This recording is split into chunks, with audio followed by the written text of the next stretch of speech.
ICU সংকটে মধ্যরাতেও corona রোগী নিয়ে হাসপাতালে ঘুরছেন স্বজনরা। অনেকেই ব্যক্তিগতভাবে মজুত করছেন অক্সিজেন সিলিন্ডার, দেখা দিচ্ছে সংকট। লকডাউনেও সচল চট্টগ্রাম বন্দর, খালাস হচ্ছে মেগা প্রকল্পের যন্ত্রপাতি, আসছে রমজানেও ভোগ্যপণ্য, বেসরকারি ডিপো সক্রিয় করার দাবি।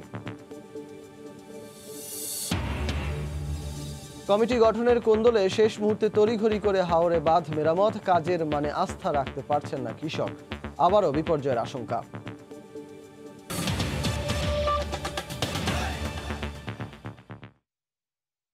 ভোরের সময় সঙ্গে আছি আমি সজল মিত্র রিচার্ড। আইসিইউ এর সন্ধানে মধ্যরাতেও করোনা আক্রান্ত রোগী নিয়ে হাসপাতালে ঘুরছেন স্বজনরা। জীবন বাঁচানোর তাগিদে মানহীন হাসপাতালে যেতেও দ্বিধা করছেন না তারা। রাতে কোভিড হাসপাতাল ঘুরে মুজাহিদ শুভর রিপোর্ট। ঘড়ির কাঁটায় রাত 1:35। মুমূর্ষু স্বামীকে নিয়ে কুর্মিটোলা হাসপাতাল ছাড়ছেন স্ত্রী, সঙ্গে রয়েছেন মেয়ে। টানা 5 দিন ভর্তি থেকেও আইসিইউ ফাঁকা না হওয়ায় অবশেষে হাসপাতাল ছাড়তে বাধ্য হলেন তারা। রামপুরার একটি বেসরকারি হাসপাতালে আইসিইউ বেড ফাঁকা থাকার খবর পেয়ে সব ফেলে ছুটছেন মধ্যরাতেই। ঠিক 20 মিনিট পর আরও একজন মুমূর্ষু রোগীকে বের করা হলো হাসপাতাল থেকে। আইসিইউ শয্যার ক্রমাগত রোগীর শারীরিক অবস্থার অবনতি হওয়ায় উত্তরার একটি বেসরকারি হাসপাতালের দিকে রওনা হয়েছেন তারা। দিন রাত জুড়েই এমন ঘটনা ঘটতে দেখা যাচ্ছে কুর্মিটোলায়। অবস্থা শুরু থেকেই খারাপ ছিল, না কিডনি প্রবলেম অনেক, সারাক্ষণ 15 দিয়ে রাখতেছে, এখন ঠিক না হলে আর কি কমপ্লিকেশন আছে ওইটা জানি না। অক্সিজেন স্যাচুরেশন নেমে গেছে অনেক, এখন এখানে আইসিইউ খালি নেই। রামপুরা এখানে আইসিইউ খালি নেই। লকডাউনের কারণে বুধবার দিনে রোগীর চাপ অনেকটাই কম ছিল কুর্মিটোলায়, তবে শ্বাসকষ্ট নিয়ে মাঝরাতেও রোগীদের আসতে দেখা যায় হাসপাতালে। আমার প্রতিবেশী গিয়ে দেখলাম যে স্যাচুরেশনটা এমন লেভেলে আছে, আমার কাছে মনে হলো যেন 80-র নিচে নেমে গেলে আমার কাছে ঝুঁকিপূর্ণ মনে হলো। তখন তাদেরকে আমি রিকোয়েস্ট করলাম যে এই মুহূর্তে ঘরে থাকা উচিত হবে না। চিকিৎসা শুরুর 13 মাস পেরিয়ে গেলেও কোভিড ডেডিকেটেড কুর্মিটোলা হাসপাতালের আইসিইউ শয্যা 10টিতেই থেমে আছে। বেশ কয়েকটি হাসপাতালে আইসিইউ শয্যা বাড়ানো হলেও এত দিনেও কুর্মিটোলা হাসপাতালের আইসিইউ বেড কেন বাড়ানো গেল না, সেই প্রশ্নই এখন ঘুরে ফিরে স্বজনদের।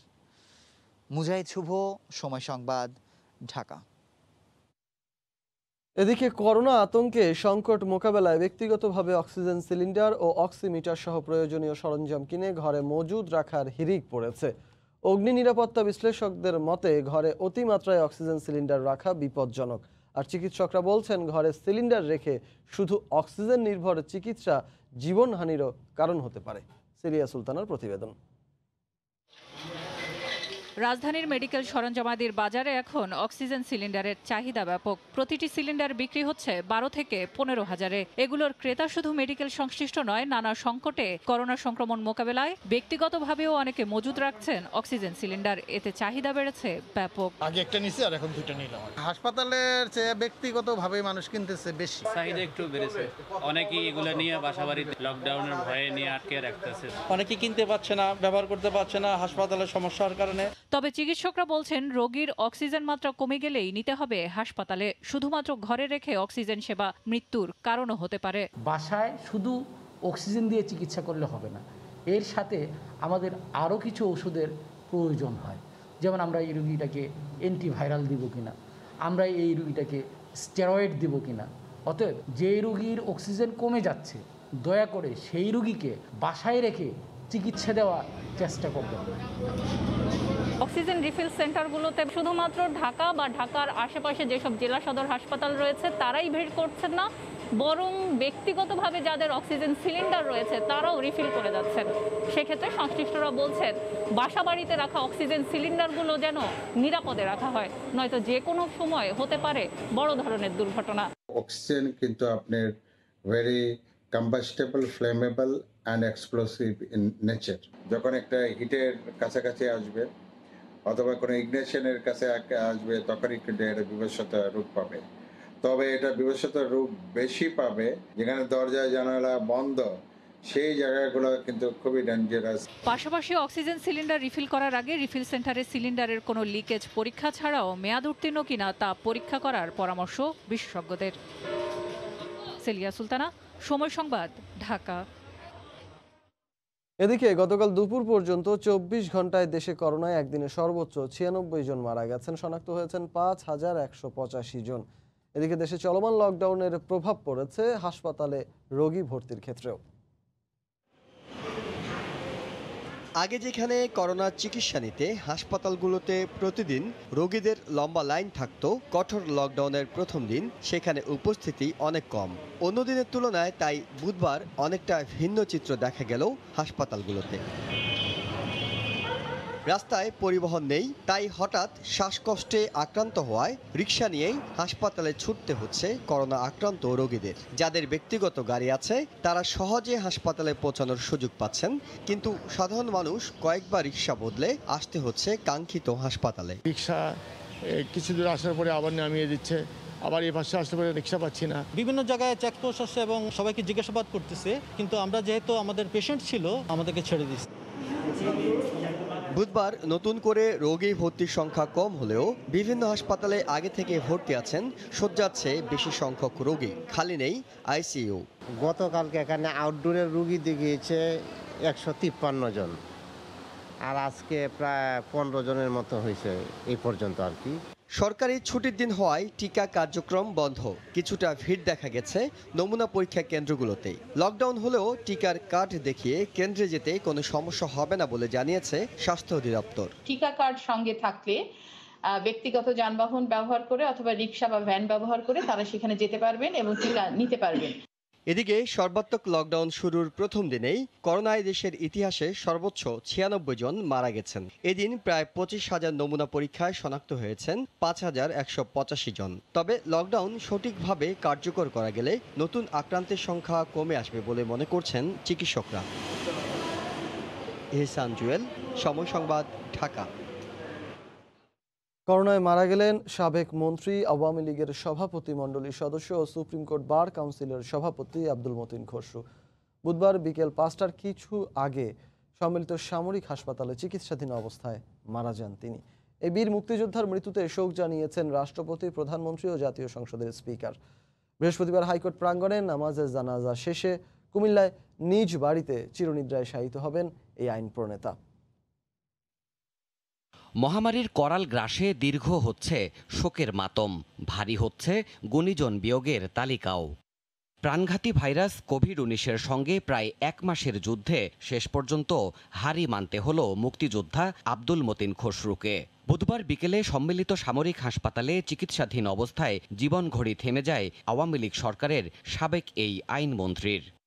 1950 সালে কুমিল্লায় বাবা আব্দুল মালেক ও মা জাহানারা বেগমের ঘরে জন্মেছিলেন এই বর্ষিয়ান রাজনীতিবিদ। 90-এর দশকে কুমিল্লা থেকে প্রথমবার সংসদ সদস্য নির্বাচিত হওয়ার পর বর্তমান একাদশ সংসদ পর্যন্ত তিনি আইন প্রণেতা হিসেবেই কাজ করেছেন। 1978 সালে কুমিল্লা জজ কোর্টে আইন পেশায় জড়ানো মতিন খসরু পরবর্তীতে আওয়ামী লীগের আইন সম্পাদক হিসেবেও দায়িত্ব পালন করেন দীর্ঘদিন। দলের সভাপতিমণ্ডলীর অন্যতম এই সদস্যের মৃত্যুতে রাষ্ট্রপতি, প্রধানমন্ত্রী ও স্পিকার শোক জানিয়েছেন।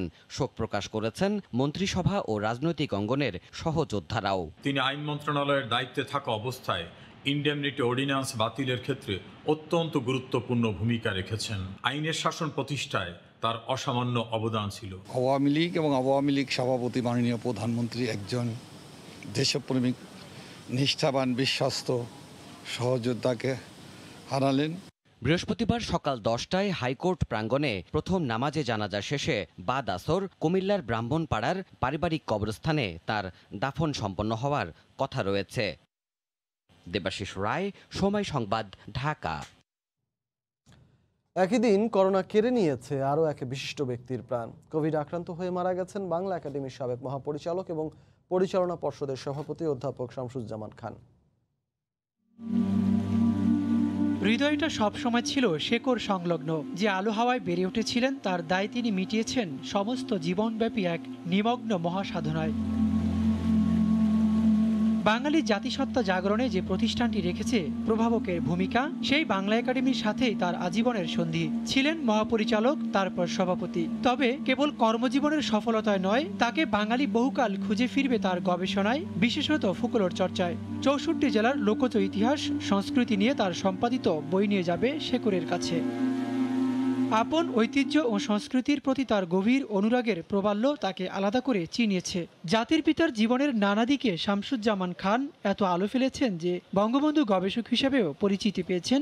ছিলেন সরকারি একটি বিশ্ববিদ্যালয়ের বঙ্গবন্ধু চেয়ার। কাজের স্বীকৃতি হিসেবে পেয়েছেন স্বাধীনতা পদক, 21 পুরস্কার, বাংলা একাডেমি পুরস্কার ছাড়াও অগণিত সম্মান। যার প্রতি অনুপল নিঃশ্বাসে ছিল বাঙালির প্রতি পরম মমত্ব, তাকে কি করে ভুলবে ইতিহাস। তিনি থাকবেন বাংলার ফোকলোর নিয়ে মানুষের যতদিন আগ্রহ থাকবে, তিনি থাকছেন ইতিহাসের সোনার অক্ষরে পরম যত্নে। ওবায়দুল্লাহ মামুন, সময় সংবাদ, ঢাকা। রাস্তায় যানবাহন নেই, দোকানপাট বন্ধ, ফুটপাতও ফাঁকা। সর্বাত্মক লকডাউনের প্রথম দিনে গতকাল রাজধানীর চিত্রটা ছিল এমনই। সড়কের প্রতিটি পয়েন্টেই তৎপর ছিল পুলিশ। যেই বেরোচ্ছে তাকে পড়তে হচ্ছে জেরার মুখে। যৌক্তিক কারণ দেখাতে না পারলে দেয়া হয় মামলা। তবে বিনা প্রয়োজনে যারা বের হন, অজুহাতেরও শেষ নেই তাদের। শুনশান রাজপথে নেই প্রাণের উচ্ছ্বাস। কাছে দূরের সবাই আজ গৃহকোণে। একটু একটু করে বাড়তে থাকে বেলা। শুরু হয় কঠোর নির্দেশনার প্রথম দিনের দিনলিপি। দেশে চলমান সংক্রমণের দ্বিতীয় ঢেউ ঠেকাতে দ্বিতীয় দফায় এই লকডাউনের শুরু থেকেই কঠোর অবস্থানে আইন শৃঙ্খলা রক্ষা বাহিনী। রাজধানীর প্রধান সড়ক তো বটেই, বলতে গেলে প্রতিটি মোড়ে মোড়েই বসেছে চেকপোস্ট। আমার আগের এই ওভার অন করা ছিল, এখন ইমার্জেন্সি কল আসছে, ঠিক আছে। যারাই অযথা বের হচ্ছে তাদেরকে মামলা দেওয়া হচ্ছে। জরুরি প্রয়োজনে যারা ঘর থেকে বের হয়েছেন, যৌক্তিক প্রমাণ দিয়ে তাদের মিলছে কাজে যাবার অনুমতি। অনেকেই আবার মুভমেন্ট পাস নিয়ে বেরিয়ে পড়েছেন। রাস্তায় অস্বাভাবিক জ্যাম থাকার কারণে আমি যে আসতে ঢাকায় ঢুকতে দেরি হয়েছে। তবে একদম অযথাও যে কেউ বের হয়নি এমনটাও কিন্তু নয়। নিয়ম না মানার কিংবা নিয়ম ভেঙে বাড়ির বাইরে বের হওয়ার যত সব আজব অজুহাত এখন শোনা যাচ্ছে এসব চেকপোস্টগুলোতে।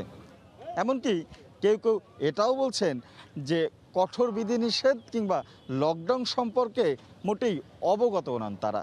দেশে কি হচ্ছে, লকডাউন হচ্ছে না কি আছে, কি জরুরি প্রয়োজন উনি নিজেও জানে না যে কোথায় যাচ্ছে। আজকে বের হয়েছি যেহেতু আমাদের এই সিচুয়েশনে আমার ড্রাইভিং লাইসেন্সও নাই, কিন্তু এখন আমাদের তো না বের হয়ে উপায় নাই। ছুটির দিন হলেও জরুরি কাজে সরকারি কিংবা বেসরকারি অনেক অফিস খোলা রাখা হলেও নিয়ম মেনে নিজস্ব পরিবহন ব্যবস্থা না থাকায় অনেকেই আবার পড়েছেন বিড়ম্বনায়। আঙ্কেল, আপনি কই যান? তাহলে ওয়াসা আপনাকে বিয়া দেয়নি, গাড়ি না সার্ভিস দেয় নাই। কিভাবে যাব বলেন? ওরা 60 টাকা 80 টাকা করে ভাড়া যাচ্ছে। কঠোর নির্দেশনা কিংবা লকডাউন যাই হোক না কেন, এই 7 দিন নিয়ম না মানলে ছাড় না দেওয়ার কথাই জানিয়েছে আইন শৃঙ্খলা রক্ষা বাহিনী। আমরা চেষ্টা করতেছি লকডাউনটাকে আমরা 100% যেভাবে নির্দেশনা আমাদের পরে আছে আমরা সেটা করার জন্য। সাধারণ মানুষ আমাদের সহযোগিতা না করলে আমরা মাত্র কয়েকজন পুলিশ ট্রাফিক থানার 2-1জন লোকজন নিয়ে তো এত লোকের সাথে সামাল দেওয়ার সমস্যা। গণপরিবহন পুরোপুরি বন্ধ থাকলেও লকডাউনের প্রথম দিনেও বিকল্প পন্থায় ঢাকার বাইরে ছুটেছেন অনেকেই। রাশেদ লিমন, সময় সংবাদ, ঢাকা। লকডাউনে ব্যাংক খোলা থাকবে কিনা তা নিয়ে সরকারের তরফ থেকে দুদিনে আসলো দুরকম সিদ্ধান্ত। একদিন আগের বন্ধের প্রজ্ঞাপন বদলে গেল 24 ঘন্টা না যেতেই। অথচ ছুটি ভেবে বহু কর্মকর্তা কর্মচারী ধরেছিলেন বাড়ির পথ। এমনকি গণপরিবহন না থাকায় কর্মস্থলে যাওয়া আসা নিয়েও উদ্বিগ্ন তারা। জুবায়ের ফয়সালের রিপোর্ট। করোনার সংক্রমণ ঠেকাতে সর্বাত্মক লকডাউনে ব্যাংক খোলা না বন্ধ, এ নিয়ে দুদিন তুঘলকি কাণ্ড ঘটে গেল। 12 এপ্রিল জারি করা প্রজ্ঞাপনে মন্ত্রিপরিষদ বিভাগ জানায় বন্ধ থাকবে সব আর্থিক প্রতিষ্ঠান, সার্কুলার দিয়ে যা নিশ্চিত করে বাংলাদেশ ব্যাংকও। এতে করে লকডাউন শুরুর আগের দুদিন হয়রানির শিকার হচ্ছেন গ্রাহক ও ব্যাংকগুলো। প্রচণ্ড ভিড়ে প্রয়োজনীয় কাজ ছাড়তে হয় তাদের। 13 এপ্রিল দিনভর রাজধানী সহ দেশের প্রতিটি ব্যাংকে এমন হযবরল অবস্থার পর সন্ধ্যায় নতুন সার্কুলারে 3 ঘন্টায় লেনদেন শেষ করার নির্দেশনা দিয়ে ব্যাংক খুলে রাখতে বলে কেন্দ্রীয় ব্যাংক। তাহলে স্বাভাবিকভাবেই প্রশ্ন ওঠে, গ্রাহক এবং ব্যাংক কর্মকর্তা কর্মচারীদের সংক্রমণের ঝুঁকিতে ফেলার কি প্রয়োজন ছিল? তার উপর গণপরিবহন বন্ধ থাকায় ব্যাংকাররা কিভাবে অফিস করবেন সেই প্রশ্নেরও সমাধান হয়নি। ব্যাংকারগণ সেবা প্রদান করতে প্রস্তুত, কিন্তু গণপরিবহন বন্ধ থাকায় নির্বিঘ্নে ব্যাংকে যাতায়াতের ব্যবস্থা করা প্রয়োজন। বিশেষ করে নারী কর্মকর্তা কর্মচারীদের কথা চিন্তা করে নিজস্ব পরিবহন ব্যবস্থা করা জরুরি। প্রত্যেক এমপ্লয়ীদের ভেতরে এই দুশ্চিন্তা কিন্তু আছে যে সবকিছুই বন্ধ আছে, এর ভিতর দিয়ে আমরা অফিস করব কিভাবে? আমাদের গানম্যান যিনি আছেন, ওর টাকা নাই, তারপরেও টাকা ধার করে ও বাড়ি যাচ্ছিল। যখন সার্কুলার দেখলাম তখন ফোন দিয়েছিলাম, ফোন দেওয়ার ফলে সে গাবতলী থেকে আবার ফিরে গেছে। সংকট মোকাবিলায় সিদ্ধান্ত গ্রহণে এমন সমন্বয়হীনতা গ্রহণযোগ্য নয় বলেই মনে করেন বিশ্লেষকরা। লকডাউন কে কেন্দ্র করে তার যে পরিকল্পনা এবং প্রস্তুতি, সেখানে মনে হয় এটা আরেকটু ডিসিপ্লিন বা একটু সিস্টেম্যাটিক হতে পারত। আমাদের বোঝা উচিত ছিল যে ফাইন্যান্সিয়াল ইনস্টিটিউশন, বিশেষ করে ব্যাংকস, যেখানে ক্যাশ ট্রানজ্যাকশনস হবে, সেটা কিন্তু অত্যন্ত জরুরি। জনসমাগম এড়াতে নিয়মিত ইউটিলিটি বিল, বিভিন্ন ধরনের ইনস্টলমেন্ট সহ কম গুরুত্বপূর্ণ সেবা নির্দিষ্ট সময়ের জন্য বন্ধ রাখা যেতে পারে বলে মনে করে সব পক্ষই। জুবায়ের ফয়সাল, সময় সংবাদ, ঢাকা। লকডাউনে আটকে পড়া প্রবাসী কর্মীদের কর্মস্থলে যোগদান নিশ্চিত করতে 5টি দেশের সঙ্গে চালু করা হচ্ছে বিশেষ ফ্লাইট। মধ্যপ্রাচ্যের 4টি দেশ সৌদি আরব, সংযুক্ত আরব আমিরাত, ওমান ও কাতার এবং সিঙ্গাপুরের সঙ্গে এই বিশেষ ফ্লাইটের ব্যবস্থা করা হচ্ছে। পররাষ্ট্র সচিবের সভাপতিত্বে অনুষ্ঠিত এক আন্তঃমন্ত্রণালয় সভায় এই সিদ্ধান্ত নেওয়া হয়। আজ ফ্লাইট চালুর বিষয়ে চূড়ান্ত সিদ্ধান্ত নেবে সিভিল এভিয়েশন। করোনা সংক্রমণ রোধে কঠোর বিধিনিষেধের মধ্যে 14 এপ্রিল থেকে আবারও আন্তর্জাতিক ফ্লাইট বন্ধের ঘোষণায় বিপাকে পড়েন হাজার হাজার প্রবাসী কর্মী, যাদের ভিসা ও ছুটির মেয়াদ শেষের পথে সরকারি সিদ্ধান্তে ক্ষুব্ধ হন তারা। চড়া মূল্যে টিকিট কেনার পর করোনা টেস্ট, কোয়ারেন্টিনের জন্য হোটেল বুকিং বাবদ অতিরিক্ত অর্থ খরচের পর ফ্লাইট বন্ধের কারণে অনিশ্চিত হয়ে পড়ে কর্মস্থলে ফেরা। সেই সঙ্গে হুমকির মুখে পড়ে নতুন 2 লাখ কর্মীর বিদেশ যাত্রাও। এমন প্রেক্ষাপটে প্রবাসী কর্মীদের চাকরি বাঁচাতে ফ্লাইট বন্ধের সিদ্ধান্ত পুনর্বিবেচনার দাবি জানিয়ে মঙ্গলবার সংবাদ সম্মেলন করে রিক্রুটিং ও ট্রাভেল এজেন্টদের সংগঠন বাইরা ও আটাব। বিভিন্ন মহলের দাবির মুখে মধ্যপ্রাচ্যের 4টি দেশ সহ মোট 5টি দেশের প্রবাসী কর্মীদের জন্য বিশেষ ফ্লাইট চালু করতে যাচ্ছে সরকার। প্রাথমিক সিদ্ধান্ত অনুযায়ী সংশ্লিষ্ট রিক্রুটিং এজেন্সি বিদেশগামী যাত্রীদের করোনা নেগেটিভ সনদ সহ স্বাস্থ্যবিধি মেনে বিমানবন্দরে আনবে। এছাড়া প্রবাসী কর্মীগণ কেবলমাত্র জরুরি প্রয়োজনে সংশ্লিষ্ট বাংলাদেশ মিশনে ছাড়পত্র গ্রহণ করে এবং দেশে প্রযোজ্য কোয়ারেন্টিন শর্ত মেনে কোভিড নেগেটিভ সনদ নিয়ে দেশে আসতে পারবেন।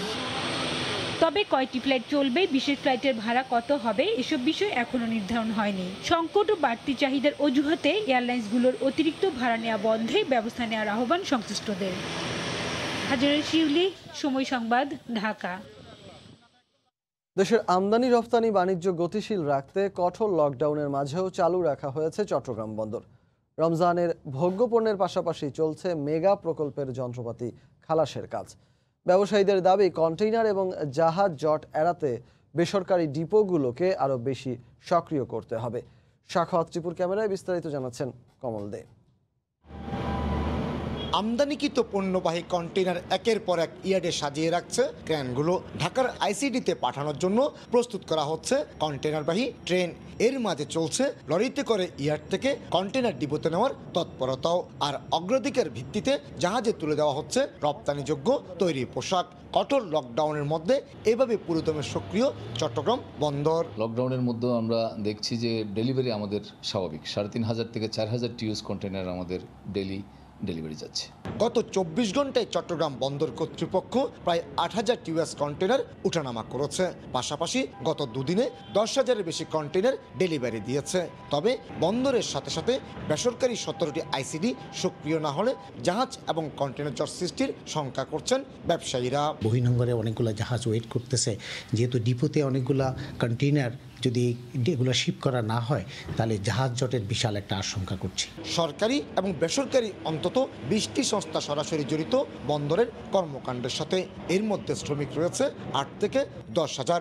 এসব শ্রমিকের চলাচলের সুবিধার্থে আইন শৃঙ্খলা বাহিনীকে কিছুটা ছাড়ের দাবি তাদের। কর্মকর্তা কর্মচারী যারা ফিল্ড লেভেলে কাজ করে তাদের যাতায়াতে যদি বাধাগ্রস্ত হয় তাহলে কিন্তু আলটিমেট সেটার প্রভাব কিন্তু বন্দরের আমদানি রপ্তানির উপর পড়বে।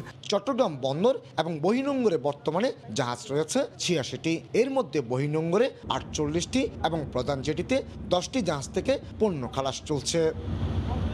একদিকে সর্বাত্মক লকডাউন, অন্যদিকে রমজান, আর এর মাঝে সচল রয়েছে চট্টগ্রাম বন্দরের সবগুলি ক্রেন। কারণ এই ক্রেন সচল থাকলেই গতিশীল থাকে বাংলাদেশের অর্থনীতি। চট্টগ্রাম বন্দর থেকে কমল দে, সময় সংবাদ। দেশের মতো জার্মানিতেও করোনার পরিস্থিতি ভয়াবহ আকার ধারণ করেছে। সংক্রমণের ঊর্ধ্বগতিতে চলমান লকডাউনে আরও কড়াকড়ি আরোপের আভাস দিয়েছে সরকার। জার্মানি থেকে বিস্তারিত জানাচ্ছেন সহকর্মী বিটু বড়ুয়া। বুধবার জার্মানিতে কমপক্ষে 350 জনের মৃত্যু, একই সাথে 30,000-এরও বেশি মানুষ করোনায় আক্রান্ত হয়েছেন। রবার্ট কোখ ইনস্টিটিউটের দেয়া তথ্যটি বলে দেয়, করোনাকে রুখতে অ্যাঙ্গেলা ম্যার্কেল সরকারের দেয়া সকল বিধিনিষেধ, নিয়মনীতি কিংবা লকডাউনের পর লকডাউনের মতো কর্মসূচির সবই যেন উলুবনে মুক্ত ছড়ানোর মতো। জার্মানি জুড়ে কোভিডের সাথে সাথে বাড়ছে করোনার নতুন ধরনের স্ট্রেন। এই অবস্থায় আগামী 18 এপ্রিল পর্যন্ত দেয়া লকডাউনে আরও কড়াকড়ি দেওয়ার পরিকল্পনা মার্কেল সরকারের। দেশটির প্রতিটি অঙ্গরাজ্যে প্রতি 1 লাখে 100 জনের উপর মানুষ করোনায় সংক্রমিত হওয়ায় তুলে নেওয়া হতে পারে শিথিলতা। জার্মানির করোনার এমন পরিস্থিতিতে বাঙালির চিরায়ত ঐতিহ্য বাংলা নববর্ষকে বরণ সহ সংযমের মাসে প্রবাসীদের সর্বোচ্চ সতর্কতার পরামর্শ দিয়েছেন জার্মানিতে নিযুক্ত বাংলাদেশের রাষ্ট্রদূত মোহাম্মদ মোশাররফ হোসেন ভূঁইয়া। আমরা যেন আমাদের সঠিকভাবে সংযতভাবে রোজা পালন করি, ঘরে থাকি, আর যদি প্রয়োজনে বাইরে বের হতে হয় তাহলে যেন কঠোরভাবে মাস্ক পরিধান করে থাকি এবং বাইরে থেকে ঘরে এসে হাত পরিষ্কার করা, বিশেষ করে সাবান দিয়ে হাত ধোয়া কিংবা স্যানিটাইজ করা। এই অবস্থায় টিকা নেয়ার পাশাপাশি স্বাস্থ্যবিধি পালনে সর্বোচ্চ চেষ্টার আহ্বান জানান এই রাষ্ট্রদূত। অবশ্যই মাস্ক ব্যবহার করতে হবে, হাত স্যানিটাইজ করতে হবে এবং হাত ধুইতে হবে। এই বিষয়গুলি আমাদের নিত্য নৈমিত্তিক অভ্যাসে পরিণত করতে হবে।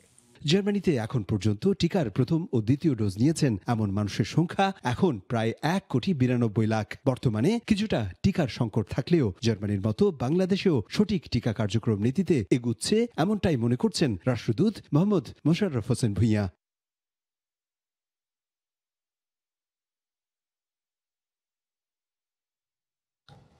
রক্তে জমাট বাঁধার ঘটনায় এবার অ্যাস্ট্রাজেনেকা টিকাদান সম্পূর্ণভাবে বাতিল করেছে ডেনমার্ক। বিশ্বের প্রথম দেশ হিসেবে এই টিকার কার্যক্রম পুরোপুরি বন্ধের সিদ্ধান্ত নিল দেশটি। পার্শ্ব প্রতিক্রিয়ার কারণে অ্যাস্ট্রাজেনেকার পাশাপাশি জনসন অ্যান্ড জনসন সহ একাধিক টিকার প্রয়োগ বন্ধ করায় মহামারী নিয়ন্ত্রণ করা নিয়ে নতুন করে উদ্বেগ দেখা দিয়েছে। ডেনমার্কের স্বাস্থ্য দফতর জানায়, তাদের তদন্তে অ্যাস্ট্রাজেনেকার টিকা নেয়া প্রতি 40,000 ব্যক্তির মধ্যে একজনের শরীরে গুরুতরভাবে পার্শ্ব প্রতিক্রিয়া দেখা গেছে। মহামারী নিয়ন্ত্রণে থাকায় ইউরোপীয় ওষুধ কর্তৃপক্ষের সঙ্গে আলোচনা করে এই টিকার ব্যবহার সম্পূর্ণভাবে বাতিল করার সিদ্ধান্ত নেওয়া হয়েছে বলে জানান তিনি। অ্যাস্ট্রাজেনেকার টিকার ব্যবহার বন্ধ করার সিদ্ধান্ত নেওয়া কঠিন, তবে আমাদের হাতে অন্য টিকাও রয়েছে এবং মহামারীও নিয়ন্ত্রণে রয়েছে। আগামীতে যে বয়সসীমার মানুষের টিকা দেওয়ার লক্ষ্য নেওয়া হয়েছিল তাদের করোনায় গুরুতর অসুস্থ হওয়ার আশঙ্কা তুলনামূলকভাবে কম, তাই আমরা এই সিদ্ধান্ত নিয়েছি। গেল সপ্তাহে ইউরোপিয়ান মেডিসিন এজেন্সি জানায়, অক্সফোর্ড অ্যাস্ট্রাজেনেকার টিকায় রক্ত জমাট বাঁধার আশঙ্কা থাকলেও করোনায় মৃত্যুর ঝুঁকি আরও বেশি। সাময়িক স্থগিতের পর ইউরোপের বেশিরভাগ দেশ ইতোমধ্যে অ্যাস্ট্রাজেনেকার টিকার প্রয়োগ শুরু করলেও ইউরোপের প্রথম দেশ হিসেবে এই টিকার ব্যবহার সম্পূর্ণভাবে বাতিল করল ডেনমার্ক। টিকাদানের কারণে রক্ত জমাট বাঁধার ঘটনা বিরল হলেও একই কারণে গত মঙ্গলবার জনসন অ্যান্ড জনসনের টিকাদান স্থগিত করেছে যুক্তরাষ্ট্র, কানাডা এবং ইউরোপিয়ান ইউনিয়ন। এ অবস্থায় একের পর এক টিকার প্রয়োগ বন্ধ হওয়ায় করোনার লাগাম টানা নিয়ে সংশয় দেখা দিয়েছে। তবে মার্কিনদের সর্বোচ্চ নিরাপত্তার বিষয়টি মাথায় রেখেই টিকার অনুমোদন দেওয়া হয়েছে বলে জানিয়েছেন যুক্তরাষ্ট্রের সংক্রামক রোগ বিশেষজ্ঞ অ্যান্থনি ফাউসি। ওমর ইনান, সময় সংবাদ। ভোরের সময় আরও থাকছে। কোনোভাবেই বন্ধ হচ্ছে না শিল্প কারখানার দূষণ। ইটিপি থাকলেও মিলছে না ভালো কোনো ফল। ক্ষতি হচ্ছে মাটি, পানি ও জীববৈচিত্র্যের।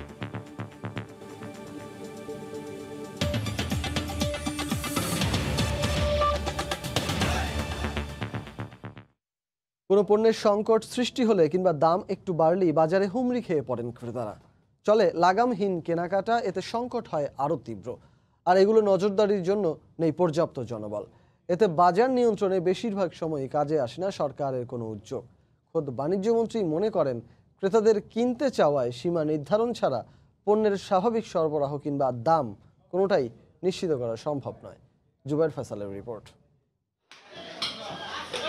ভদ্রলোক বেশ স্বস্তি নিয়ে তাকিয়ে আছেন কষাইয়ের দিকে। পুরো রমজানে পরিবারের চাহিদা মেটাতে কিনে ফেলেছেন আস্ত একটা খাসি। একটা খাসি নিজে কিনে নিলাম রমজান উপলক্ষে। সামর্থ্য থাকলে যে কেউ যে কোনো পরিমাণ পণ্য কিনতে পারেন দেশের প্রচলিত বাজার ব্যবস্থায়, কিন্তু সমস্যা বাধে তখনই যখন কোনো পণ্যের বাড়তি চাহিদা তৈরি হয়, আবার কেউ প্রয়োজন না বুঝেই তা কেনা শুরু করেন লাগামহীনভাবে। লকডাউন ঘোষণা করছে, রবিবার বাজারের ভিতর ঢুকতে পারি না। আমাদের টাকা নাই, যাদের অবৈধ টাকা আছে তারাই এই কাম করে। লকডাউন বা এই যে রোজা আসলে তার চাহিদাটা বুঝতেছে যে সে অধিক পরিমাণ নিতেছে, সে তো আমার কাস্টমার, আমি তো না করতে পারতেছি না। আবার দীর্ঘস্থায়ী এই সংকট সমাধান না হওয়ার পেছনে বড় ভূমিকা রাখছে পণ্যের সরবরাহ ব্যবস্থার ত্রুটিও। ওই যে টাকা নিতেছে, আটটা মালে গাড়ি ঘোড়া চলে না, 2000 টাকা সারলাম তাও যাবে না, ডাকাতি না। বিশ্বের বহু দেশেই চাহিদা আর প্রয়োজনের সঙ্গে সামঞ্জস্যপূর্ণ কেনাকাটায় চালু রয়েছে কেন্দ্রীয় নজরদারি, কিন্তু বাংলাদেশে তা অকল্পনীয়। এজন্য জনবলের অভাবকে দায়ী করছেন খোদ বাণিজ্যমন্ত্রী। আমাদের ভোক্তা অধিকার লোকবল সেখানে কমতি রয়েছে, আমরা চেষ্টা করছি সেটা বাড়ানোর জন্য। রমজান মাস শুরু হওয়ার আগেই একটা কেনার তৎপরতা দেখা যায়, কিনে রাখার, যেটাকে আমরা বলি যে একটা প্যানিক বাইং। পূর্বের তিক্ত অভিজ্ঞতা থেকে পরিস্থিতি সামাল দিতে এবছর রমজানের আগেই বেশ কিছু পণ্যের দাম বেঁধে দিয়েছে সরকার। কোনো একটা উপলক্ষ এলেই সরকারি নজরদারির অভাবে বাজারে হুমড়ি খেয়ে পড়েন ক্রেতা, তৈরি হয় সংকট, সুযোগ নেয় ব্যবসায়ীরা। তাই শুধু সরকারের ঘাড়ে দোষ চাপিয়ে নয়, বরং বাজার ব্যবস্থার এই দুষ্টচক্রের অবসানে বদলাতে হবে তৃণমূলের মানসিকতাও। জুবাইর ফয়সাল, সময় সংবাদ, ঢাকা। করোনার কারণে বাজারে বেড়েছে লেবুর চাহিদা, সেই সঙ্গে দামও ভালো পাচ্ছেন চাষি। এজন্য মানিকগঞ্জের ঘিওর উপজেলার বালিয়াখোয়া এলাকায় ভোর থেকে বাগানে চলছে লেবু তোলার উৎসব। সেখানে আছেন সহকর্মী মোহাম্মদ ইউসুফ আলী। বিস্তারিত জানতে সরাসরি চলে যাচ্ছি তার কাছে। ইউসুফ, মানিকগঞ্জে আসলে তিনটি উপজেলা রয়েছে, ঘেওয়াট, দৌলতপুর এবং সাটুরিয়া। এই তিনটি উপজেলা কিন্তু আসলে বাণিজ্যিকভাবে লেবু চাষ হচ্ছে। সেই ক্ষেত্রে এখন যে করোনা একদিকে, অন্যদিকে কিন্তু গরম, অত্যাধিক গরম, আর অন্যদিকে কিন্তু রয়েছে আসলে রোজা। এই রমজান উপলক্ষেও কিন্তু প্রচুর লেবুর চাহিদা রয়েছে। মানিকগঞ্জে যদি বলি, মানিকগঞ্জে আসলে কলম্বো, কাগজি এবং এলাচি এই তিন ধরনের লেবুর চাষ হয়। সেই ক্ষেত্রে কিন্তু এই যে দামটা আমি কৃষকদের সাথে কথা বলেছি, কৃষকরা বলছে আসলে এই সময়টা তারা কিন্তু চাহিদার কারণেই আসলে প্রত্যেকটা মাঠে মাঠে চলছে আসলে এই লেবু গাছ থেকে লেবু আসলে সংগ্রহের খুব উৎসব। আসলে এই লেবু এখন গাছ থেকে তারা নামাচ্ছে এবং সেই ক্ষেত্রে কিন্তু এই কাজটা আরও এক সপ্তাহ আগের থেকে এটা আসলে চলছে। অনেকেই কিন্তু আমি দেখেছি আজকে ভোর থেকেই যারা আসলে অপরিপক্ক লেবু, আসলে সেটা দামের কারণে, এটা এখন দাম বৃদ্ধির কারণে কিন্তু সেটাও আসলে গাছ থেকে নামাচ্ছে এবং বিক্রি করছে। তো সেই ক্ষেত্রে যে এই লেবুর যে চাহিদা রয়েছে, লেবু কিন্তু ভিটামিন সি জাতীয় একটি ফল, আর সেই ক্ষেত্রে কিন্তু লেবুর চাহিদা কিন্তু বিশ্বজোড়া রয়েছে। আর করোনা ভাইরাস থেকে শুরু করে যে ঠান্ডা, জ্বর এবং কি প্রত্যেকটা খাবারের ভিতরে কিন্তু লেবুর যে তুলনা কিন্তু মানে প্রয়োজন কিন্তু একটা পড়েই যাচ্ছে। এবং কি এই করোনার কারণে এবং গরম এবং রমজানের কারণে প্রত্যেকটা পরিবারে কিন্তু এইটা লেবু এখনটা একটা অত্যাধুনিক বা প্রয়োজনীয় একটা জিনিস হয়ে দাঁড়িয়েছে। সেই ক্ষেত্রে তো আমি যারা এখানকার কৃষক রয়েছে, কৃষকদের সাথে কথা বলেছি, তারা আসলে বলছে যেটা যে হলো এই লেবু তারা চাষ করে প্রতি বছরই, কিন্তু এবছর যে খরাটা রয়েছে, অর্থাৎ ফেব্রুয়ারি এবং মার্চে কোনো বৃষ্টি বাদল হয়নি, যার জন্য কিন্তু আসলে লেবুর ফলটাও এবার কম এসেছে এবং সেই ফলটা কম আসার কারণে আসলে তারাও কিন্তু যদিও তারা দাম পাচ্ছে সেই দামটা এখন যদিও 5-6 টাকা করে তারা পাইকারি বিক্রি করছে, কিন্তু সেই ক্ষেত্রে যারা সবচেয়ে বেশি লাভবান হচ্ছে মধ্যস্বত্বভোগী বা যারা এখান থেকে কিনে নিয়ে যারা বিভিন্ন জায়গায় বিক্রি করে তারা কিন্তু এখান থেকে যদি আমি বলি 40 থেকে 45 টাকা যদি 4টায় হালি হিসাবে যদি তারা বিক্রি করে, তারা পিস হিসাবে যদিও বিক্রি করে, যদি হালি হিসাবে বলি তো 4টায় যে হালিটা রয়েছে তা যা যদি 40 টাকা বিক্রি করে অর্থাৎ 10 টাকা বীজ যদি বিক্রি করে, ঢাকায় যে সেটাই কিন্তু 25 টাকা হয়ে দাঁড়ায়, অথবা জেলা শহরে বা এই অঞ্চলের কি খুচরা বাজারে কিন্তু ডাবল দামটা তারা হাঁকাচ্ছে। অর্থাৎ এই যে দ্বিগুণ, অর্থাৎ একজন কৃষক যে ক্ষেত্রে আসলে পাচ্ছে 10 টাকা, তার খরচ হচ্ছে 8 টাকা, আর খরচ না করেই মধ্যস্বত্বভোগী যারা আছে ব্যবসায়ী বা অন্য যারা আছে এটা 3-4টা হাত ঘুরে তারা কিন্তু আবার এটা ডাবল বা দ্বিগুণ দাম হচ্ছে। তো মানিকগঞ্জের যে জায়গাগুলো রয়েছে আসলে লেবু চাষের জন্য আমি ভোর থেকে দেখেছি অনেকে ফোন করছে যে কৃষকদের যে এটা আসলে লেবু লাগবে, অর্থাৎ তারা কিন্তু এখানে এসেই আসলে লেবু ক্রয় করে তারা আবার নিয়ে যাচ্ছে। তবে তারা আসবে সেটা হচ্ছে 8টা বা 9টার পরে 10টার দিকে ওইটা ব্যাপারীগুলো আসবে। এখন লেবু আসলে গাছ থেকে সংগ্রহ চলছে, সংগ্রহ করে বাড়িতে বাছাই করে তারপরে কিন্তু এটা করবে। আর হচ্ছে বাছাইয়ের পরে আর সেই ক্ষেত্রে কিন্তু তারা এই কাজ করবে। অর্থাৎ যারা এখানকার গৃহিণী আছে, অর্থাৎ বাড়িতে যারা আছে শিশু নারী অনেকেরই স্কুল বন্ধ রয়েছে, সেই ক্ষেত্রে কিন্তু তারাও তাদের সাথে আসলে কাজ করবেন বলে জানিয়েছে। অর্থাৎ এই লেবুগুলো কিন্তু 3টি, যেমন কাগজি, কলম্বো এবং কি যে লেবুগুলো রয়েছে এটা কিন্তু বাছাই করতে হয়, বাছাই করে সেই লেবুগুলো আবার একটু প্রক্রিয়া করে কিন্তু তারা আসলে ব্যাপারীরা এখান থেকে কিনে নিচ্ছে। অনেকেই আবার সবচাইতে বেশি আসলে কৃষকদের সাথে কথা বলে যেটা জানলাম সেটা হচ্ছে তারা কিন্তু আসলে এটা সবচাইতে বেশি এই যে রোজার আগের দিন অর্থাৎ কালকের আগের দিন সবচাইতে বেশি ব্যাপারী এবং কি এই আনাগোনাটা সবচাইতে বেশি ছিল। তো আজকেও সেটা রয়েছে, প্রত্যেকটা বাগানেই রয়েছে। আসলে মানিকগঞ্জে 195 হেক্টর জমিতে এই লেবুর চাষাবাদ করা হয়েছে। 15 দিন পর পর যদি বলি, 15 দিন পর পর 2,40,82,000 লেবু কিন্তু এটা আসলে সংগ্রহ করতে পারে এখানকার কৃষকেরা। জেলার যে কৃষি সম্প্রসারণ অধিদপ্তরের তথ্য রয়েছে। আসলে এই ছিল আসলে লেবু নিয়ে আমার কাছে সর্বশেষ খবর। মানিকগঞ্জের ঘিওর উপজেলা থেকে লেবু বাগান থেকে লেবু তোলার সবশেষ খবরাখবর জানাতে আমাদের সঙ্গে যোগ দিয়েছিলেন সহকর্মী ইউসুফ আলী।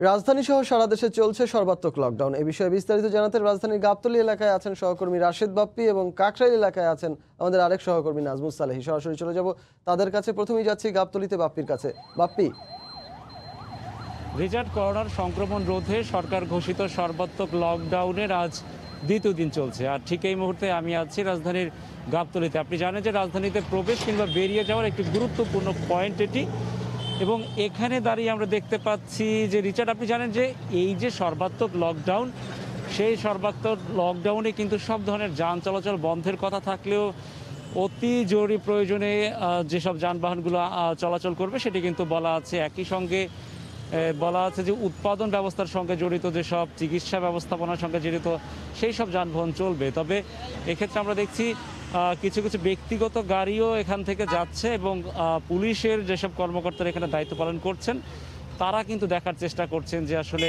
কি প্রয়োজনে গাড়িগুলো এখান থেকে যাতায়াত করছে এবং প্রত্যেকের প্রয়োজনীয়তাটা কি সেটি কিন্তু তারা যাচাই বাছাই করছে আমরা দেখছি। এবং একটু জানিয়ে রাখি যে সরকারের তরফ থেকে যে 14 দফার সরকারের তরফ থেকে যে সর্বাত্মক লকডাউন রয়েছে সেখানে কিন্তু বেশ কিছু ধারার মধ্যে কিন্তু উল্লেখযোগ্য ধারায় রয়েছে সকল সরকারি বেসরকারি স্বায়ত্তশাসিত অফিস বন্ধ রয়েছে, কিন্তু তারপরে বলা আছে যে শিল্প কলকারখানা চালু থাকবে। এক্ষেত্রে শিল্প কলকারখানায় যেসব শ্রমিকরা আছেন তারা কিন্তু আমরা দেখতে পাচ্ছি এখানে পায়ে হেঁটে অনেকেই তাদের গন্তব্যে যাচ্ছেন। এবং একটু জানিয়ে রাখি যে অতি জরুরি প্রয়োজন ছাড়া কাউকে কিন্তু ঘরের বাইরে বের হওয়ার উপরে এক ধরনের নিষেধাজ্ঞা রয়েছে। তবে আমি যেমনটা বলেছিলাম যে পণ্য পরিবহনের ক্ষেত্রে যেমনটি যানবাহনের ক্ষেত্রে কিছু শিথিলতা রয়েছে, ঠিক তেমনি ওষুধ, নিত্য প্রয়োজনীয় সামগ্রী ক্রয়, চিকিৎসার প্রয়োজন কিংবা মৃতদেহ দাফন কিংবা সৎকারের কাজে কিন্তু মানুষজন বাইরে বের হতে পারছেন বলে আমরা দেখছি। ঠিক এই মুহূর্তে দেখতে পাচ্ছেন যে অনেক মোটর সাইকেল এখান থেকে যাতায়াত করছে এবং পুলিশ চেষ্টা করছে যে সেই মোটর সাইকেলের যারা আরোহী তারা আসলে কি প্রয়োজনে এখান থেকে যাতায়াত করছে সেটি বোঝার চেষ্টা করছেন। আমরা একটু চেষ্টা করব এখানকার যারা দায়িত্ব পালন করছেন পুলিশ সদস্য তাদের সঙ্গে একটু কথা বলার জন্য। একটু আপনার সঙ্গে কথা বলতে চাই। আজকে তো সর্বাত্মক লকডাউনের দ্বিতীয় দিন চলছে, ঠিক এই মুহূর্তে আপনার এই পয়েন্টের কি অবস্থা? এখন পর্যন্ত এই পয়েন্টে মানুষকে আমরা নিরুৎসাহিত করছি, আর অকারণে যারা বের হচ্ছে তাদেরকে আমরা আইনগত ব্যবস্থা নিচ্ছি, প্লাস বোঝাচ্ছি যে ঘরে থাকুন, আপনার জীবন আপনার দায়িত্ব, সুস্থ থাকতে হবে সবাইকে। অকারণে বের হওয়া মানুষের সংখ্যা কেমন? এখন পর্যন্ত খুব বেশি পাইনি, আমরা রাত থেকে আসি তো খুব অল্প যারা বের হচ্ছে তাদের আমরা ফেরত পাঠাচ্ছি, আইনগত ব্যবস্থা নিচ্ছি। আইনগত ব্যবস্থা নিচ্ছেন, অনেক ধন্যবাদ আপনাকে, আপনারা দায়িত্ব পালন করেন। দেখছেন যে আমরা যেমনটা জানি যে এই যে মহামারী করোনার প্রকোপ দেখা দেওয়ার পর, অর্থাৎ গত বছরও দেখেছি একদম সামনের সারির যোদ্ধা হিসেবে পুলিশ সদস্যরা ভূমিকা পালন করেছেন। সেই পুলিশ সদস্যরা কিন্তু এবারও মাঠে রয়েছেন এবং আমরা দেখছি যে অকারণে যদি কেউ বের হন কোনো ধরনের যানবাহন নিয়ে, সেক্ষেত্রে যানবাহনের উপরে কিন্তু মামলা দেওয়া হচ্ছে এবং কোনো ব্যক্তি যদি এই অপরাধ করে থাকেন সেক্ষেত্রে তাদেরকে বোঝানোর কাজটিকে তারা করছেন এবং একই সঙ্গে নিরুৎসাহিত করছেন যাতে কেউ বাইরে বের হয়ে না যান। একটু জানিয়ে রাখি যে এই যে সর্বাত্মক লকডাউন, এর আগেই কিন্তু আমরা দেখেছি গত 29 মার্চ 18 দফা বিধিনিষেধ দিয়েছিল সরকারের তরফ থেকে এবং ঠিক সেই মুহূর্তে কিন্তু করোনার সংক্রমণও অনেকটাই বৃদ্ধি পাওয়া শুরু হয়। অর্থাৎ এবছরে যে সংক্রমণ বৃদ্ধির বিষয়টি সেটি কিন্তু আমরা দেখেছি মার্চের শেষ দিকে এসে। এরপর আমরা দেখেছি 8 দিনের মাথায় 5 এপ্রিল কঠোর বিধিনিষেধ আরোপ করা হয়। পরবর্তীতেই কিন্তু সংক্রমণ আরও বৃদ্ধি পাওয়ায় সেটি কিন্তু 14 এপ্রিল থেকে সর্বাত্মক লকডাউন চলছে এবং আমি একটু জানিয়ে রাখি যে গতকাল 24 ঘন্টায় মৃত্যুবরণ করেছে সর্বোচ্চ 96 জন এবং গত 24 ঘন্টায় শনাক্ত কিন্তু 5185 জন করোনা শনাক্ত হয়েছেন সারা দেশে। অর্থাৎ সময় যত গড়াচ্ছে ততই কিন্তু আমরা দেখতে পাচ্ছি সংক্রমণের হার বেড়ে চলছে এবং সেই সংক্রমণের হার যাতে রোধ করা যায়, যাতে মানুষকে নিরাপদে রাখা যায়, দেশকে নিরাপদে রাখা যায়, সেই চেষ্টা চলছে। তবে সেই চেষ্টার জায়গায় কিছুটা বিঘ্ন ঘটাচ্ছেন কিছু মানুষ যারা অকারণে বের হচ্ছে। তবে পুলিশের পক্ষ থেকে যেটি বলা হয়েছে যে সেই সংখ্যা কিন্তু খুব বেশি না এবং গত বছর যখন করোনা সংক্রমণ দেখা দেয় তখন আমরা দেখেছিলাম যে গত 26 মার্চ 2020 সরকার সাধারণ ছুটি ঘোষণা করে এবং ঠিক তখন কিন্তু সব ধরনের যান চলাচল বন্ধ করে দেয়া হয়। পরবর্তীতে আমরা দেখেছি যে একজন এসে অর্ধেক যাত্রী কমিয়ে এবং 60% ভাড়া বাড়িয়ে কিন্তু মানুষজনকে যাতে সংক্রমণ রোধ করা যায় সেই চেষ্টাও করা হয়েছে। পরবর্তীতে 1 সেপ্টেম্বর 2020 এসে কিন্তু সব কিছু স্বাভাবিক হয়ে যায় এবং ধারণা করা হচ্ছিল যে শীত মৌসুমে যে গত শীত গেল সেই শীতে কিন্তু করোনার সংক্রমণ বাড়বে সেই বিষয়টি ধারণা করা হচ্ছিল, কিন্তু সেটি হয়নি এবং আমরা দেখতে পাচ্ছি এখন এই গরমের এই সময়টাতেই কিন্তু সংক্রমণের হার প্রতিনিয়ত ঊর্ধ্বগতি এবং বিশেষজ্ঞ যারা রয়েছেন তারা বলছেন এই গরমের সময়ে মানুষ একা একটি বদ্ধ রুমে যারা অনেকটা সময় ধরে থাকেন, ফ্যান ছেড়ে থাকেন, সেই কারণেই কিন্তু অনেক ক্ষেত্রে সংক্রমণ বেড়ে যাচ্ছে এবং সেই সংক্রমণ রোধ করার জন্য সর্বাত্মক চেষ্টা হিসেবে এই সর্বাত্মক লকডাউনের আজকে দ্বিতীয় দিন চলছে এবং সর্বাত্মক লকডাউনের এই পর্যায়ে আমরা দেখতে পাচ্ছি যে যাতে জনসমাগম রোধ করা যায় সেজন্য সর্বাত্মক চেষ্টা পুলিশের পক্ষ থেকে, আইন শৃঙ্খলা রক্ষাকারী বাহিনীর পক্ষ থেকে চলছে এবং সারা দেশেই কিন্তু আমরা জানি যে এইরকম পুলিশের তৎপরতা চলছে। অর্থাৎ ফ্রন্টলাইনার হিসেবে পুলিশ বাহিনীর সদস্যরা গত বছর যেভাবে তারা মাঠে যোদ্ধার ভূমিকা অবতীর্ণ হয়েছিলেন ঠিক তেমনিভাবে তারা কিন্তু এখনভাবে কাজ করে যাচ্ছে এবং তারা বারবারই বলছেন জনসাধারণকে কিন্তু সচেতন হতে হবে। প্রত্যেকের ব্যক্তিগত সচেতনতার উপর নির্ভর করছে পুরো তার পরিবার, সমাজ এবং পুরো এই দেশ, একই সঙ্গে বিশ্বের এই মহামারী রোধ করার বিষয়টি। আমরা একটু কাকরাইলের খবর জানবো, সেখানে আছেন সহকর্মী নাজমুস সালিহি। সালিহি, কাকরাইলের কি অবস্থা?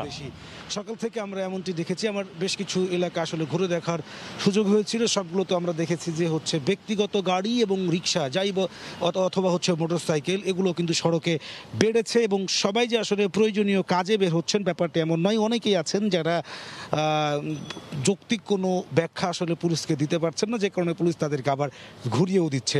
এই কাকরাইলের মোড়ে আসলে যে দুটি জায়গায় পুলিশের ব্যারিকেড দেওয়া হয়েছে, আপনি দেখছেন যে এখানে গাড়ির সংখ্যা বেড়েছে, ব্যক্তিগত গাড়ি এবং রিকশার সংখ্যা অনেকাংশে কিন্তু বেড়েছে। আর যেই দুটি ব্যারিকেড যেখানে দেয়া আছে সেই ব্যারিকেডগুলোতে আসলে পুলিশ মানুষ সবগুলো গাড়িকে আসলে এখানে আটকানো হচ্ছে এবং গাড়িগুলোকে যাত্রীরা যারা আছেন তাদের কাছে জানতে চাওয়া হচ্ছে আসলে তারা কেন বের হচ্ছেন বা কেন তারা যেতে চান, কোথায় যেতে চান। এই ধরনের যে প্রশ্নগুলো রয়েছে তারা সেই ধরনের প্রশ্ন যেটা সদুত্তর দিতে পারছেন না তাদেরকে ফেরত পাঠানো হচ্ছে, এমনটি কিন্তু আমরা দেখেছি। তবে যাদেরকে ফেরত দেওয়া হচ্ছে তারা যে আসলে ফেরত হয়ে যেখান থেকে এসেছিলেন তারা সেখানে ফিরে যাচ্ছেন তা কিন্তু নয়। তারা গন্তব্যে যাওয়ার জন্য তারা হচ্ছে বিভিন্ন অলিগলি পথ কিন্তু ব্যবহার করছেন। অর্থাৎ সড়কের এই যে প্রধান যে রাস্তাগুলো রয়েছে সমস্ত রাস্তায় পুলিশের ব্যারিকেড থাকলেও পুলিশের অলিগলিতে কিন্তু আসলে পুলিশের ব্যারিকেড ওইভাবে নাই। সুতরাং তারা ওই যেই বিকল্প পথ হিসেবে সেই সকল পথ ব্যবহার করে আসলে তারা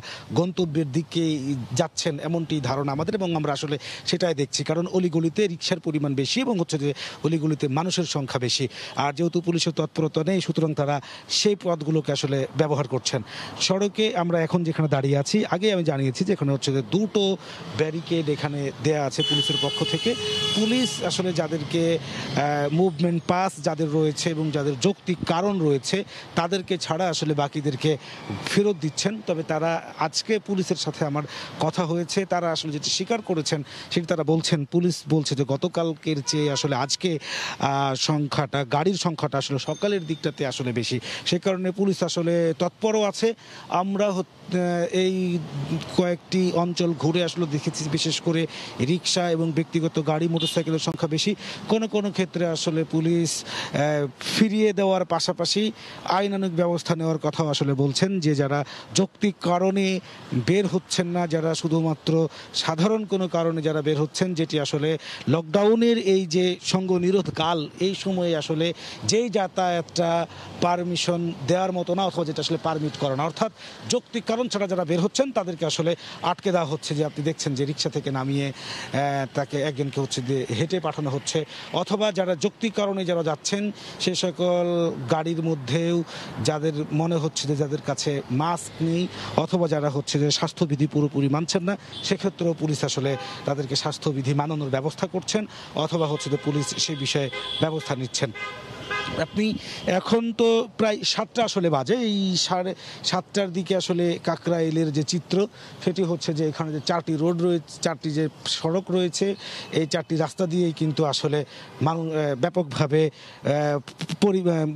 ব্যাপকভাবে কিন্তু হচ্ছে যে গাড়ি ঘোড়ার যে চলাচল সেটি আসলে বেড়েছে। তবে সেগুলো যে গণপরিবহন সেরকম নয়, এগুলো অধিকাংশ সবগুলোই আসলে হচ্ছে যে ব্যক্তিগত গাড়ি এবং হচ্ছে যে রিক্সা।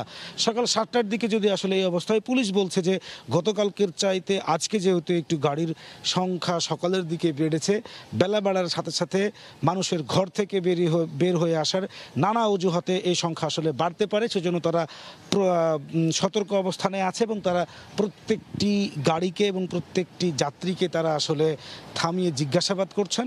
যারা যৌক্তিক ব্যাখ্যা দিতে না পারছেন তাদেরকে আসলে ফিরিয়ে দেওয়া হচ্ছে। তো এই ছিল আমার কাছে কাকরাইল মোড়ের লকডাউনের সর্বশেষ চিত্র।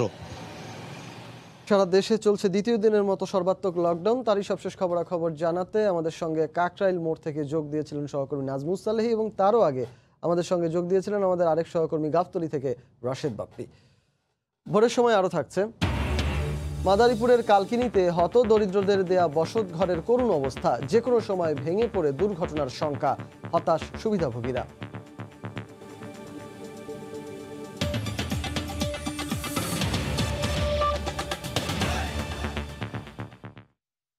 সর্বাত্মক লকডাউনেও বগুড়ার পাইকারি হাট বাজারে মাছের সরবরাহের কমতি নেই। মাছ আসে নওগাঁ, নাটোর, রাজশাহী থেকেও।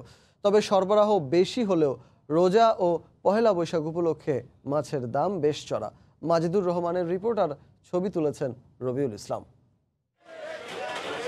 ভোরের আলো ফুটতেই জমজমাট কেনাবেচা বগুড়ার চারমাথা পাইকারি মাছের বাজারে। রোজা ও পহেলা বৈশাখ উপলক্ষে বেড়েছে সরবরাহ, তবে দামও বেড়েছে। মাছের দাম ভালো পেয়ে খুশি বিক্রেতারা। পাপ্তা মাছ 300, 350 টাকা কেজি বড় পাপ্তা, ছোট পাপ্তা 250, 280, ট্যাংরা মাছ 500, 450, 480, বাম মাছ 600 টাকা 700 টাকা কেজি, কানিজ মাছ 500 টাকা কেজি আছে, 400 টাকা কেজি আছে। এই বাজারের দাম বেশি আরতে, ওই আমি 3 মাথায় বিক্রি করি। দাম বেশির কারণে আজকে অল্প কয়টা কিনছি, কিন্তু লাভ হবে কিনা বলতে পারবো না। আড়তদাররা জানান স্বাস্থ্যবিধি মেনেই মাছ কেনাবেচা করছেন তারা। আমাদের এখানের অবস্থা ভালো, আমরা এখানে স্বাস্থ্যবিধি মেনেই মোটামুটি সবকিছু পরিচালনা করতেছি। মাছের আমদানিও ভালো আছে, ক্রেতা বিক্রেতারাও কিনতে সুবিধা পাচ্ছে। পাইকারি এই বাজারে প্রতিদিন প্রায় 50 থেকে 60 লাখ টাকার মাছ কেনাবেচা হয়। সময় সংবাদ, বগুড়া। মুন্সিগঞ্জ সদর উপজেলার মীর কাদিম মৎস্য আড়তে স্বাস্থ্যবিধি মানার কোনো বালাই নেই। আড়ত কর্তৃপক্ষ নিয়ম না মেনেই হাট পরিচালনা করছেন। প্রশাসন ও সরকারের নির্দেশনা বাস্তবায়নে নজরদারি করছেন না। আর পবিত্র রমজানের শুরু থেকেই মাছের দর চড়া। এই মুহূর্তে ধলেশ্বরী তীরের ভোরের এই হাটে আছেন রিপোর্টার নাসির উদ্দিন উজ্জ্বল। সরাসরি চলে যাব তার কাছে। উজ্জ্বল। রিচার্ড, রমজান এবং বৈশাখী আবহাওয়া কিন্তু এখনো এখানে বিরাজমান, এবং এই যে এই অঞ্চলের সবচেয়ে বড় মাছের আড়ত এই মীর কাদিম আড়তে কিন্তু এই সর্বাত্মক লকডাউনের মধ্যেও কিন্তু কোনো রকম স্বাস্থ্যবিধির বালাই নেই। মাস্ক ব্যবহার ছাড়াই কিন্তু এখানে অনেক ক্রেতা এবং বিক্রেতাদের আমরা দেখতে পাচ্ছি গাদাগাদি করে মাছ কেনাবেচা করছেন, এবং স্বাস্থ্যবিধি সম্পর্কে কিন্তু কোনো রকম সচেতনতা আমরা দেখছি না।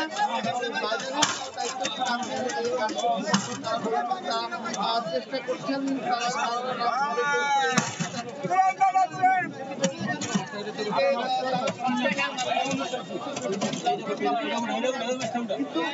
এই বাজারে এসে কিন্তু জেলা শহরের রাস্তাঘাট বিভিন্ন এলাকায়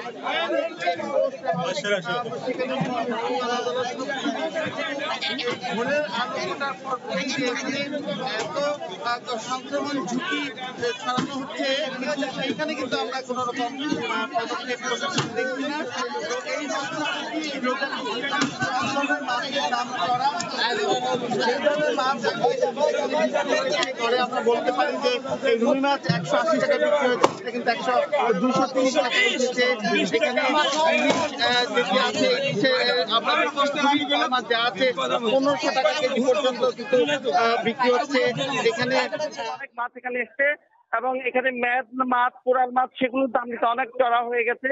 তারা বলছেন যে উপকূলীয় অঞ্চল থেকে লকডাউনে ওসব মাছ এখানে পৌঁছাতে তাদের নানা রকম চ্যালেঞ্জ হচ্ছে, টাকা বেশি খরচ হচ্ছে, সেই কারণে সামুদ্রিক মাছের দাম বেশি বেড়েছে।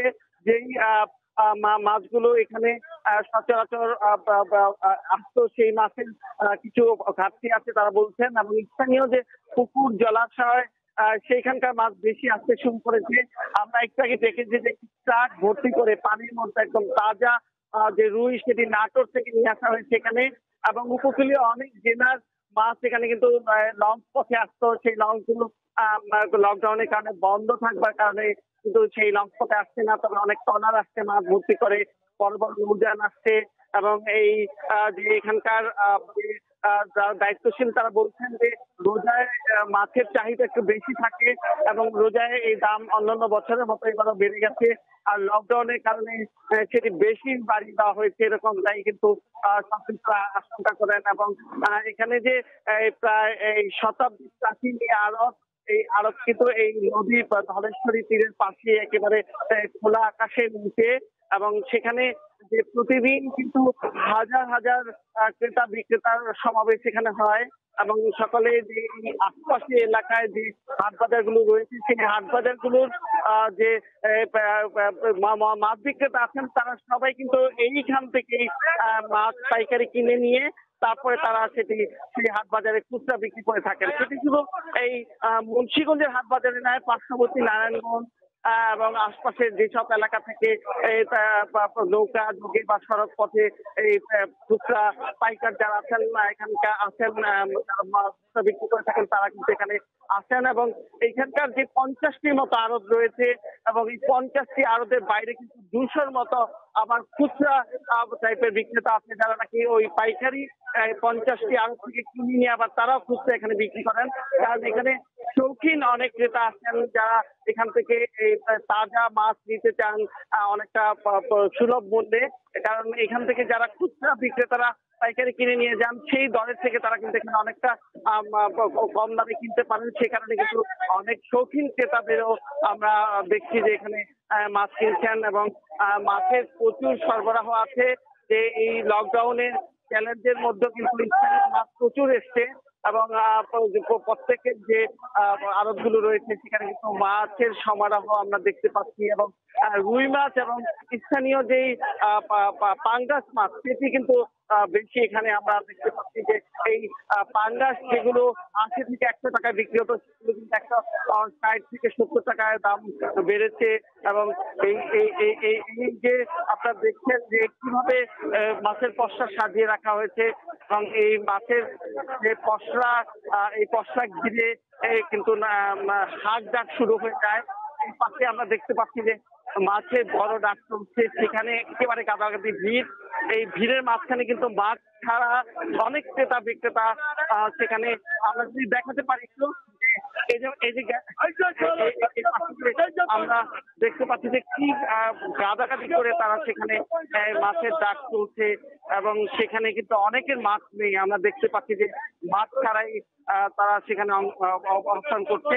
তো এই যে সর্বাত্মক লকডাউন চলছে দেশব্যাপী এবং এত বরণের লোক এবং এত লোকের মৃত্যু ঘটছে, প্রতিদিন সংক্রমণের হার বাড়ছে, কিন্তু এখানে এসে কিন্তু এরকম মানুষের অবস্থা দেখে সেটি মনে হচ্ছে তারা কিন্তু কোনো তর্কই করছে না। তো এই ছিল মুন্সিগঞ্জের মীর কাদিমের মৎস্য আড়তের সর্বশেষ টিকা।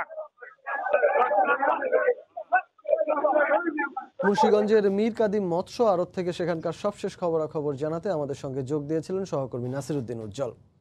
মাছের আড়তের খবর জানার পাশাপাশি এবার চলে যাব আমরা সবজির বাজারের খবর জানতে। সর্বাত্মক লকডাউনের মধ্যেও মুন্সিগঞ্জ শহরের ভোরের সবজির হাট জমজমাট।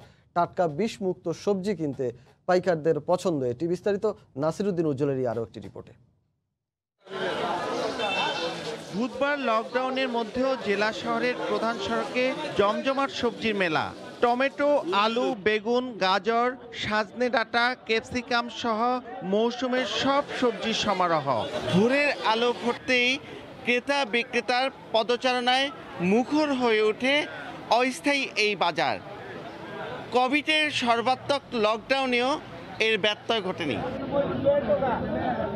জৈব সারে উৎপাদিত কীটনাশক মুক্ত সবজি সরাসরি ক্ষেত থেকে নিয়ে আসে কৃষক, তাই ক্রেতাদের কাছে এই হাটের কদর বেশি।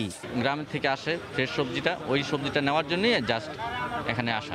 কিনা পরে 60 টাকা আমরা 80 টাকা বিক্রি করতেছি, কারণ দাম বাড়ছে, লকডাউন গাড়ি পাওয়া যায় না। এটা বেশি 60 টাকা, এটা বেশি 100 টাকা। আমগা এলাকার এগুলি পয়লা রোজা আবার পয়লা বৈশাখ এই উপলক্ষে আর কি ভালো মন্দ একটু খাবার দরকার আছে।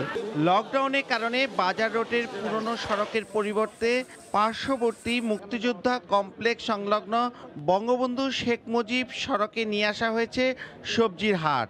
পাইকাররা কিনে আর পাবলিকও কিনা খুব আনন্দ পায়, এই জন্য বাজারে একটু সকালে ভিড়টা একটু বেশি থাকে। শত বছরের প্রাচীন হাটটি প্রতিদিন 2 ঘন্টার মতো চলবে। নাসিরউদ্দিন উজ্জ্বল, সময় সংবাদ, মুন্সিগঞ্জ। কুষ্টিয়া জেলার বৃহত্তম পেঁয়াজের হাট বসে বাঁশগ্রামে। বিভিন্ন জেলা থেকে সেখানে পেঁয়াজ কিনতে আসেন ব্যবসায়ীরা। সহকর্মী SM রাশেদ আছেন সেখানে, বিস্তারিত জানতে সরাসরি চলে যাব তার কাছে। রাশেদ,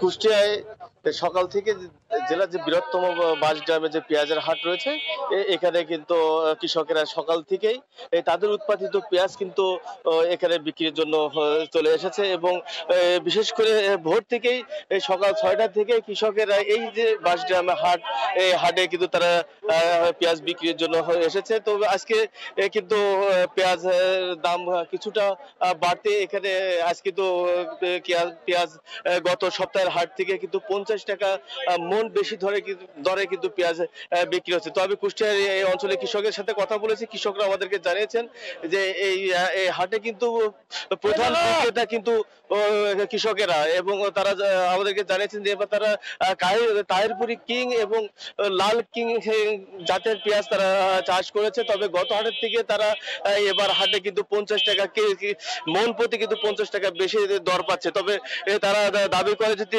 দেশের বাইরে থেকে যদি পেঁয়াজ না আসে তাহলে তারা হয়তো যে দাম পাচ্ছে এবং এই দামে কিন্তু তারা আসলে খুশি, এবং তারা কিন্তু আগামীতে আরো পেঁয়াজ উৎপাদনে আগ্রহী হয়ে উঠবে। তবে যদি এর থেকে দাম কম আসে তাহলে কিন্তু আসলে কৃষক তার উৎপাদিত পেঁয়াজের যে মূল্য সেটা কিন্তু পাবে না বলে আমাদেরকে জানিয়েছেন কৃষকেরা। তবে কুষ্টিয়া কৃষি বিভাগের সাথে আমি কথা বলেছি, এই কুষ্টিয়া কৃষি বিভাগ আমাদেরকে জানিয়েছেন এই বছরে কিন্তু শুধুমাত্র কুষ্টিয়া জেলাতে 12,340 হেক্টর জমিতে কিন্তু কৃষক এবার পেঁয়াজ চাষ করেছে, এবং শুধুমাত্র কুষ্টিয়া জেলার কৃষকেরা কিন্তু 2,55,000 মেট্রিক টন পেঁয়াজ কিন্তু উৎপাদন করেছে, এবং শুধুমাত্র এখানে কিন্তু 1,95,000 মেট্রিক টন উদ্বৃত্ত পেঁয়াজ উৎপাদন করেছে কিন্তু কুষ্টিয়া অঞ্চলের কৃষকেরা। তবে এই হাটে কিন্তু এই লকডাউনের কারণে পণ্য পরিবহনের সমস্যার কারণে কিন্তু আশেপাশের জেলা থেকে পেঁয়াজের যারা ফুরিয়া ব্যবসায়ী যারা আছে তারা কিন্তু আসতে পারেনি, যার কারণে পেঁয়াজের মূল্যটা একটু বেশি। তবে এই যে দামটা আজকে পেঁয়াজের যে দাম তারা পেয়েছে, বিশেষ করে আজকে কিন্তু 1200 টাকা মন ধরে পেঁয়াজ কিন্তু কুষ্টিয়া অঞ্চলের কৃষকেরা আজকে কিন্তু বাঁশগ্রাম হাটে কিন্তু তারা বিক্রি করছে, যার কারণে তারা কিন্তু এখন লাভে কিন্তু আজকে পেঁয়াজ চাষিরা কিন্তু পেঁয়াজ বিক্রি করছেন। তবে আমি কুষ্টিয়ার বাজার কর্মকর্তার সাথে কথা বলেছি, বাজার কর্মকর্তা আমাদেরকে জানিয়েছেন যে এখানে যাতে কোনো ফুরিয়া ব্যবসায়ী এবং কোনো মজুদদার যাতে কোনোভাবে এখানে পেঁয়াজ যাতে মজুদ করে যাতে পেঁয়াজের বাজার নিয়ন্ত্রণ করতে না পারে সেই বিষয়ে আসলে কিন্তু কুষ্টিয়া বাজার কর্মকর্তা এবং কুষ্টিয়া জেলা পরিষদের পক্ষ থেকে কিন্তু তারা এখানে নিয়মিত মনিটরিং করছে। তবে এখানে কিন্তু কুষ্টিয়ার কৃষকেরা কিন্তু এখানে তাহিরপুরি কিং জাতের পেঁয়াজের ফলন ভালো বলে আমাদেরকে জানিয়েছেন। তবে এখানে ফুরিয়া ব্যবসায়ী যারা আছে তাদের সাথে আমি কথা বলেছি, তারা আমাদেরকে জানিয়েছেন যে আজ এই যে পেঁয়াজ মৌসুমে কিন্তু কুষ্টিয়া এবার ভালো মানের পেঁয়াজ চাষ হয়েছে। তবে যদি আগামীতে এই ফুরিয়া ব্যবসায়ীরা আমাদেরকে জানিয়েছেন যদি এখানে কিন্তু তারা এখানে যে পরিমাণে পেঁয়াজ মজুদ এবং যে পরিমাণে পেঁয়াজ ওঠার কথা ছিল কিন্তু আসলে আজকে কিন্তু কৃষকেরা কিন্তু সেই পরিমাণে পেঁয়াজ কিন্তু আজকে বাজারে আনেনি, যার কারণে একটি প্রভাব কিন্তু এই বাঁশগ্রাম বাজারে কিন্তু পড়েছে বলে আমাদেরকে জানিয়েছেন ফুরিয়া ব্যবসায়ীরা। তবে এই বাঁশগ্রামে যাদের সাথে কথা বলেছি যারা আমাদেরকে জানিয়েছেন যে এখানে প্রতি সপ্তাহে শুধুমাত্র বৃহস্পতিবারে হাট বসে, যার কারণে কিন্তু এখানে বিশেষ করে কুষ্টিয়া অঞ্চলের সমস্ত কৃষকেরা কিন্তু এই বাঁশগ্রাম হাটে তারা পেঁয়াজ বিক্রি করে। তো কুষ্টিয়ার বাঁশগ্রাম হাট থেকে পেঁয়াজের বাজার নিয়ে এই ছিল রিচার্ড আমার কাছে সর্বশেষ তথ্য। কুষ্টিয়ার বাঁশগ্রামের পেঁয়াজের হাটের সবশেষ খবরাখবর জানাতে আমাদের সঙ্গে সেখান থেকে যোগ দিয়েছিলেন সহকর্মী SM রাশেদ। নওগাঁয় আগাম জাতের বোরো ধান কেটে ঘরে তোলার ব্যস্ততা বেড়েছে কৃষকের। বৈশাখী উৎসবের আমেজে ধান ঘরে তুলতে জেলা কৃষি বিভাগ আয়োজন করে ধান কাটা উৎসব। এবার প্রাকৃতিক দুর্যোগ না হওয়ায় ভালো ফলন পাওয়ার আশা করছে কৃষি বিভাগ। তবে কঠোর লকডাউনে দূরের শ্রমিক না আসায় ধান কেটে ঘরে তোলা নিয়ে চাষিরা পড়েছেন বিপাকে। নওগাঁ থেকে MR রকির রিপোর্ট। বিস্তীর্ণ মাঠে কাঁচা পাকা ধানের শীষগুলো কৃষকের স্বপ্ন হয়ে যেন বাতাসে দুলছে। ঘাম ঝরা দীর্ঘ পরিশ্রমের ফসল এবার ঘরে তোলার পালা। বিল এলাকায় আগাম লাগানো পাকা ধান কাটতে কাস্তে হাতে চলছে চাষির কর্মযজ্ঞ। বৈশাখের প্রথম দিনে কৃষকের ঘরে পাকা ধান তুলে দিতে আয়োজন করা হয় ধান কাটা উৎসব। নওগাঁর তালতলি বিলে জেলা কৃষি বিভাগ এই আয়োজন করে। এবার প্রাকৃতিক বালাই কম হয় ধানের ফলন ভালো। তবে করোনার কারণে কঠোর লকডাউনে দূরের শ্রমিক না আসায় পাকা ধান ঘরে তোলা নিয়ে শঙ্কায় রয়েছেন চাষিরা। করোনা ভাইরাস, তার মধ্যে মানুষজন আসে না, আমরা আরো ক্ষতির মুখে পড়ি। বাইরে থেকে শ্রমিক না আসে তা আমরা দিশেহারার মধ্যে পড়ে যাব। আমাদের লোকের সমস্যা, আমাদের লোক এখন আসলে আমরা কাটতে পারবো। মৌসুমের প্রথমে হাটে তোলা ধানের ভালো দাম পেলেও সরবরাহ বাড়লে কমে যায় দাম, তাই ধানের কাঙ্ক্ষিত বাজার নিশ্চিত করতে এখন থেকেই প্রশাসনকে উদ্যোগী হওয়ার আহ্বান চাষিদের। বর্তমান যে ধানের বাজার, এই বাজার যদি থাকে তাহলে কৃষক লাভবান হবে। মাঠ পর্যায়ে 75% ধান পেকে গেলে দ্রুত ঘরে তোলার ক্ষেত্রে যান্ত্রিক সহযোগিতা সহ কৃষককে পরামর্শ দিচ্ছে কৃষি বিভাগ। যদি 80% ধান পেকে যায় তাহলে দ্রুত কাটার ব্যবস্থা গ্রহণ করতে হবে। এছাড়া লকডাউনের কারণে যদি কোনো শ্রমিকের সংকট দেখা যায়, সেক্ষেত্রে আমরা কৃষকদের পরামর্শ দিচ্ছি আমাদের বর্তমান কৃষি এবং কৃষক বান্ধব সরকার 50% ভর্তুকিতে কৃষি যন্ত্রপাতি বিতরণ করছে। চলতি মৌসুমে জেলায় 1,90,000 হেক্টর জমিতে চাষ করা বোরো আবাদ থেকে 10 লাখ মেট্রিক টন ধান পাওয়ার লক্ষ্যমাত্রা ধরেছে কৃষি বিভাগ। এমআর রকি, সময় সংবাদ, নওগাঁ। রমজানে কদর বাড়ে বেগুনের, তাই ভালো দর পাওয়ার আশায় এবার নওগাঁর মহাদেবপুর নাটশাল মাঠে উচ্চ ফলনশীল লোদা বেগুন চাষ করেছেন অন্তত 20 গ্রামের কৃষক। বিস্তারিত জানতে সরাসরি চলে যাচ্ছি সহকর্মী এমআর রকির কাছে। রকি। ধন্যবাদ রিচার্ড। আপনি জানিয়ে রাখি, নওগাঁর মহাদেবপুরের এই অন্তত 20টি গ্রামের মানুষ এই বেগুন চাষের উপর ঝুঁকেছে। এর মূল কারণ কিন্তু তারা রোজাকে ঘিরে এই বেগুনের একটা বড় লাভের আশায় এই বেগুন প্রতি বছর চাষ করে থাকেন।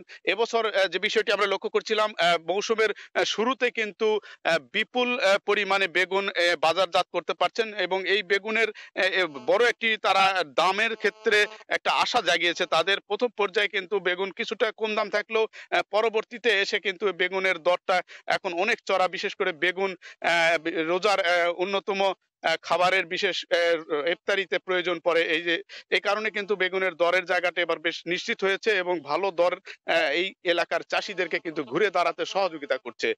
স্থানীয় কৃষি বিভাগ বলছে এই জেলায় প্রতি মৌসুমে কিন্তু বেগুন চাষ করা হয়ে থাকে। অন্তত 800 হেক্টর জমিতে বেগুন চাষ করা হয়েছে শুধুমাত্র মহাদেবপুর এলাকায়।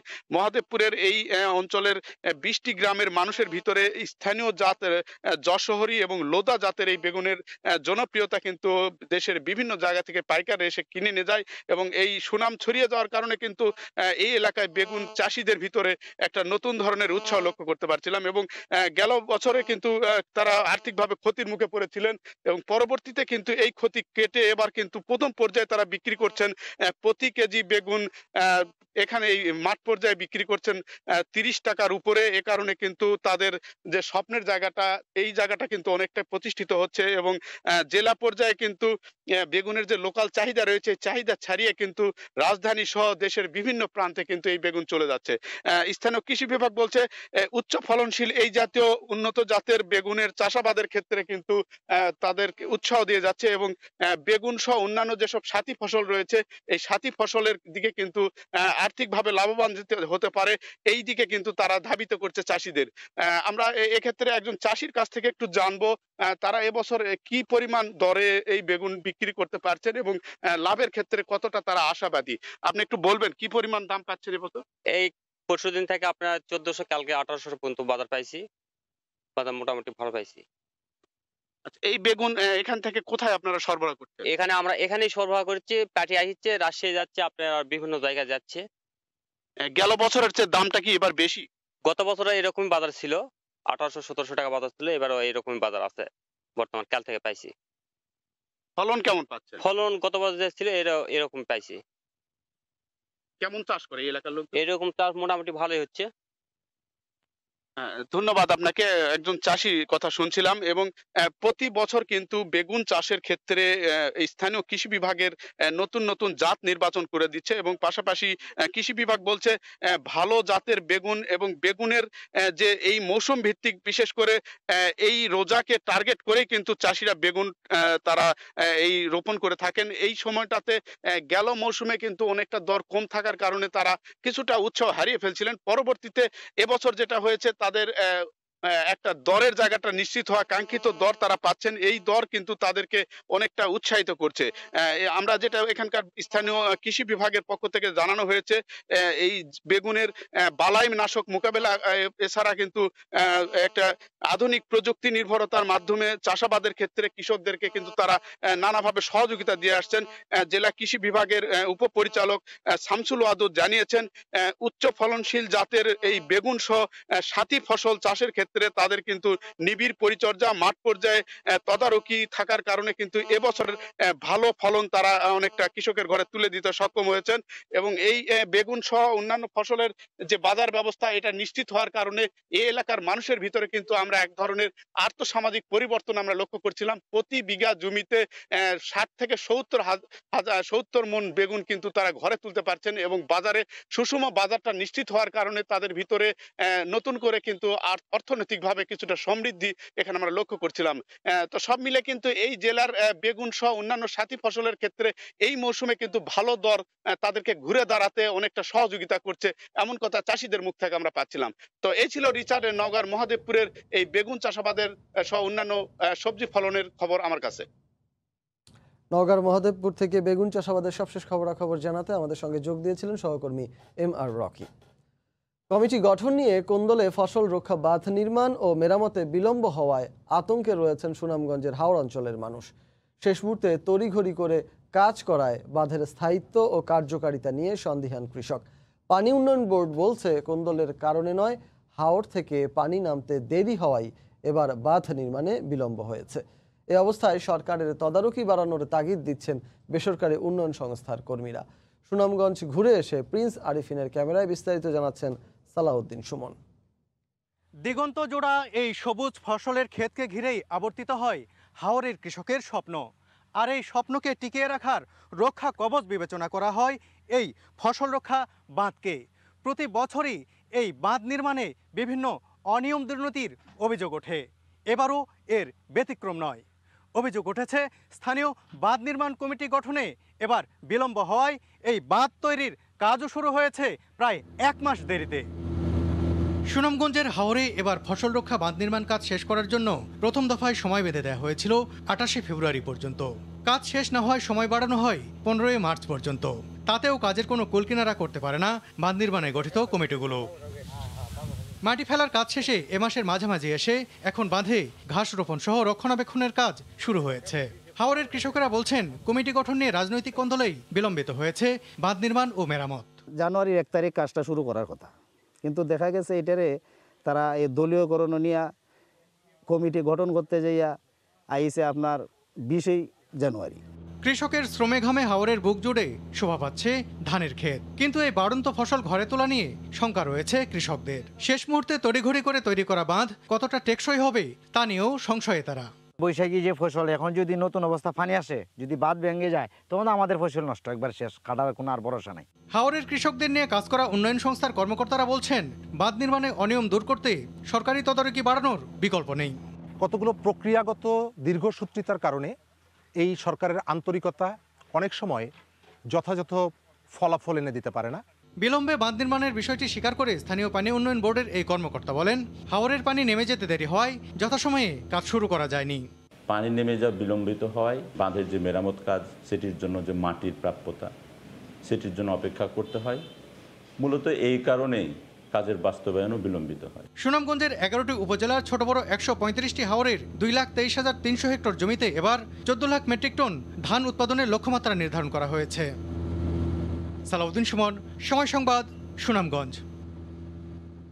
কোনোভাবেই কমছে না শিল্প কারখানার দূষণ। ইটিপি থাকলেও স্বাভাবিক থাকছে না কেমিক্যালের প্যারামিটার। দূষিত বর্জ্য সরাসরি খাল বা নদীতে চলে যাওয়ায় দীর্ঘমেয়াদী ক্ষতি হচ্ছে মাটি, পানি ও জীববৈচিত্র্যের। পরিবেশ অধিদপ্তর বলছে জনবল সংকটে অনেক কিছুই পর্যবেক্ষণ করা সম্ভব হচ্ছে না, যদিও এটিকে দায়সারা জবাব বলছেন পরিবেশবিদরা। কাজল আব্দুল্লাহর রিপোর্ট।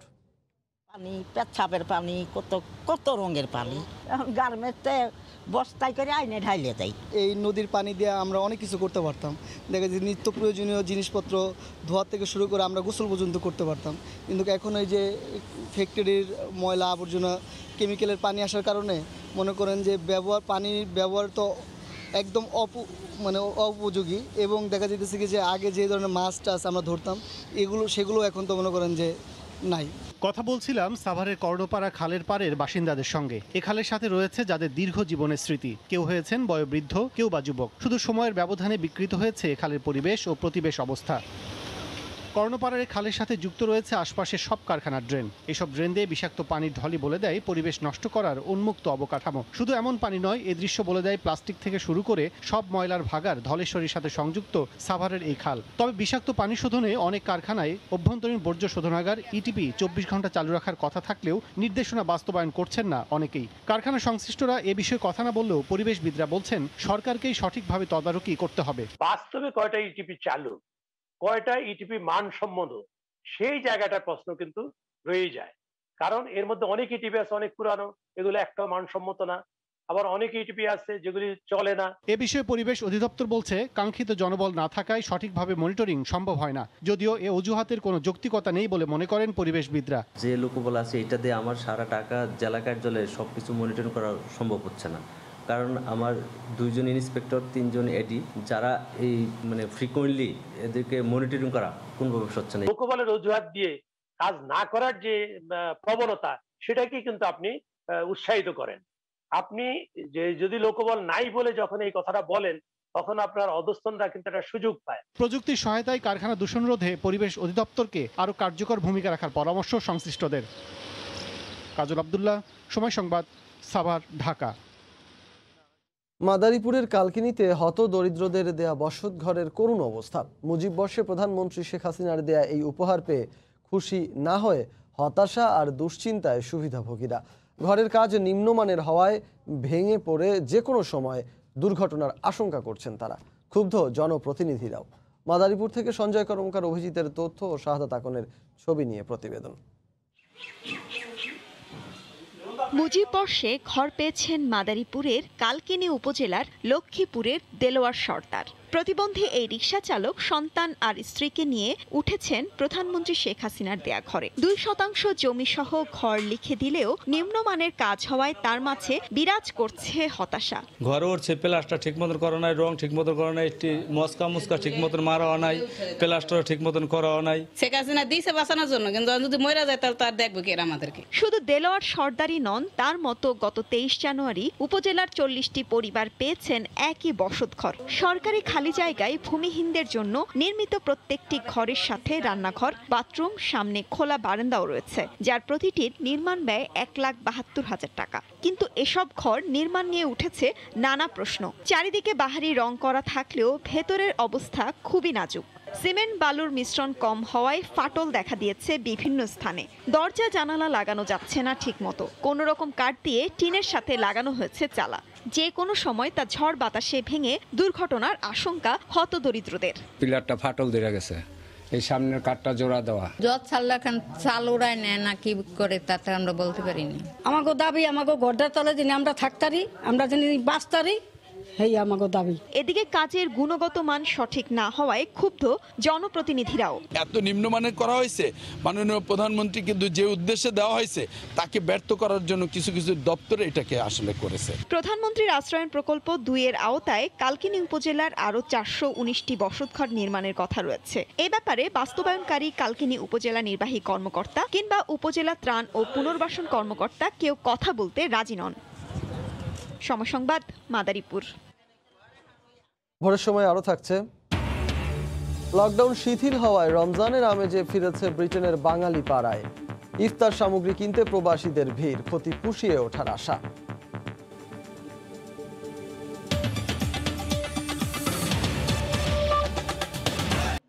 জ্বালানি ও মাটির ব্যবহার ছাড়াই দিনাজপুরে গড়ে উঠেছে পরিবেশ বান্ধব ও দূষণমুক্ত কংক্রিট ব্রিক কারখানা। জার্মান প্রযুক্তিতে পাথর গুঁড়া ও সিমেন্ট দিয়ে তৈরি হচ্ছে অত্যাধুনিক কংক্রিট ব্রিক। সরকারি পৃষ্ঠপোষকতা পেলে এগিয়ে যাবে এই শিল্প, দাবি উদ্যোক্তাদের। গোলাম নবী দুলালের পাঠানো তথ্য, মঞ্জিদ আলম শিমুলের তোলা ছবি নিয়ে প্রতিবেদন। জার্মান প্রযুক্তিতে দিনাজপুর সদরের পুনর্ভবা নদীর তীরে গড়ে উঠেছে পাথর গোড়া ও সিমেন্ট দিয়ে অত্যাধুনিক ইট তৈরির কারখানা। জ্বালানি ও মাটির ব্যবহার ছাড়াই ইট তৈরিতে ব্যবহার করা হচ্ছে সিমেন্ট, স্টোন ডাস্ট, নুড়ি পাথর, ফ্রেশ বালি ও অ্যাডমিকচার। মাত্র কয়েক মিনিটের ব্যবধানে সারি সারিভাবে মেশিন থেকে বেরিয়ে আসে পরিবেশ বান্ধব ব্রিক্স। কংক্রিটের ব্রিক ছাড়াও তৈরি হয় ব্লক, ইউনিপেভার ও পার্কিং টাইলস। পরিবেশ দূষণমুক্ত এ কারখানায় কর্মসংস্থানের সৃষ্টি হওয়ায় খুশি শ্রমিকরা। অন্যান্য ইটের থেকে এটা আমাদের শক্তিশালী এবং এটা পরিবেশ বান্ধব ইট, এবং মেশিন তো মনে করেন যে অটোমেটিক সিস্টেম, কোনো ধুলাবালি কোনো কিছু হয় না, আমাদের এখানে সবকিছু ভালো। ভবন স্থাপনা নির্মাণে কংক্রিট ব্রিক ব্যবহারে সাধারণ মানুষের আগ্রহের কথা জানালেন মার্কেটিং ও প্রকৌশল বিভাগের কর্মকর্তারা। আমরা যথেষ্ট অর্ডার পাচ্ছি, আমাদের কারখানায় এটা পার ডে 20,000 করে ব্রিক প্রোডাকশন হচ্ছে। সরকারি পৃষ্ঠপোষকতা ও নির্দেশনা মানা হলে এ ধরনের উদ্যোগে এগিয়ে আসবেন অনেকে বলে জানালেন এই প্রতিষ্ঠানের পরিচালক। আমাদের এই ব্রিক দিয়ে কেউ যদি গৃহ নির্মাণ করে 40% পর্যন্ত খরচ সাশ্রয়ী হবে, যা সচরাচর মাটি পোড়া ইটে সম্ভব নয়। পরিবেশ অধিদপ্তরের কর্মকর্তা মনে করেন পরিবেশ বান্ধব ও দূষণমুক্ত কংক্রিটের ব্রিক কৃষি জমি ধ্বংসের পাশাপাশি রক্ষা করবে জমির উর্বরতা। কংক্রিট ব্রিকে পরিবেশের ক্ষতির কোনো সম্ভাবনা নাই। আমাদের সরকার বেশ কিছু নীতিমালা গ্রহণ করছে যাতে এই কংক্রিট ব্রিক ওয়ালের ব্যবহারটা বাড়ে। প্রতিষ্ঠানটিতে প্রতিদিন গড়ে 20,000 কংক্রিটের ব্রিক তৈরি হয়। কংক্রিটের ব্রিক ব্যবহারে নির্মাণ ব্যয় 20% সাশ্রয়ী হবে। সময় সংবাদ। নড়াইল সদর হাসপাতালের সেবা ফির 48 লাখ টাকা আত্মসাতের অভিযোগে হিসাবরক্ষক জাহানারা খানম লাকির বিরুদ্ধে মামলা করা হয়েছে। গতকাল দুপুরে হাসপাতালের তত্ত্বাবধায়ক ডাক্তার মোহাম্মদ আব্দুস শাকুর বাদী হয়ে সদর থানায় মামলাটি করেন। মামলার বিবরণে জানা যায়, হিসাবরক্ষক জাহানারা খান লাকি 2019 সালের জুলাই থেকে 2021 সালের ফেব্রুয়ারি পর্যন্ত হাসপাতালের বহির্বিভাগ, জরুরি বিভাগ, ভর্তি ও প্যাথোলজি টেস্ট সহ বিভিন্ন সেবা খাতে আদায় করা ফির অর্থ জমা না দিয়ে ভুয়া চালান দেখিয়ে ওই টাকা আত্মসাৎ করেন। বিষয়টি সন্দেহ হলে 5 সদস্য বিশিষ্ট একটি তদন্ত কমিটি গঠন করা হয়। কমিটি অভিযোগের প্রমাণ পাওয়ায় তার বিরুদ্ধে মামলা করা হয়।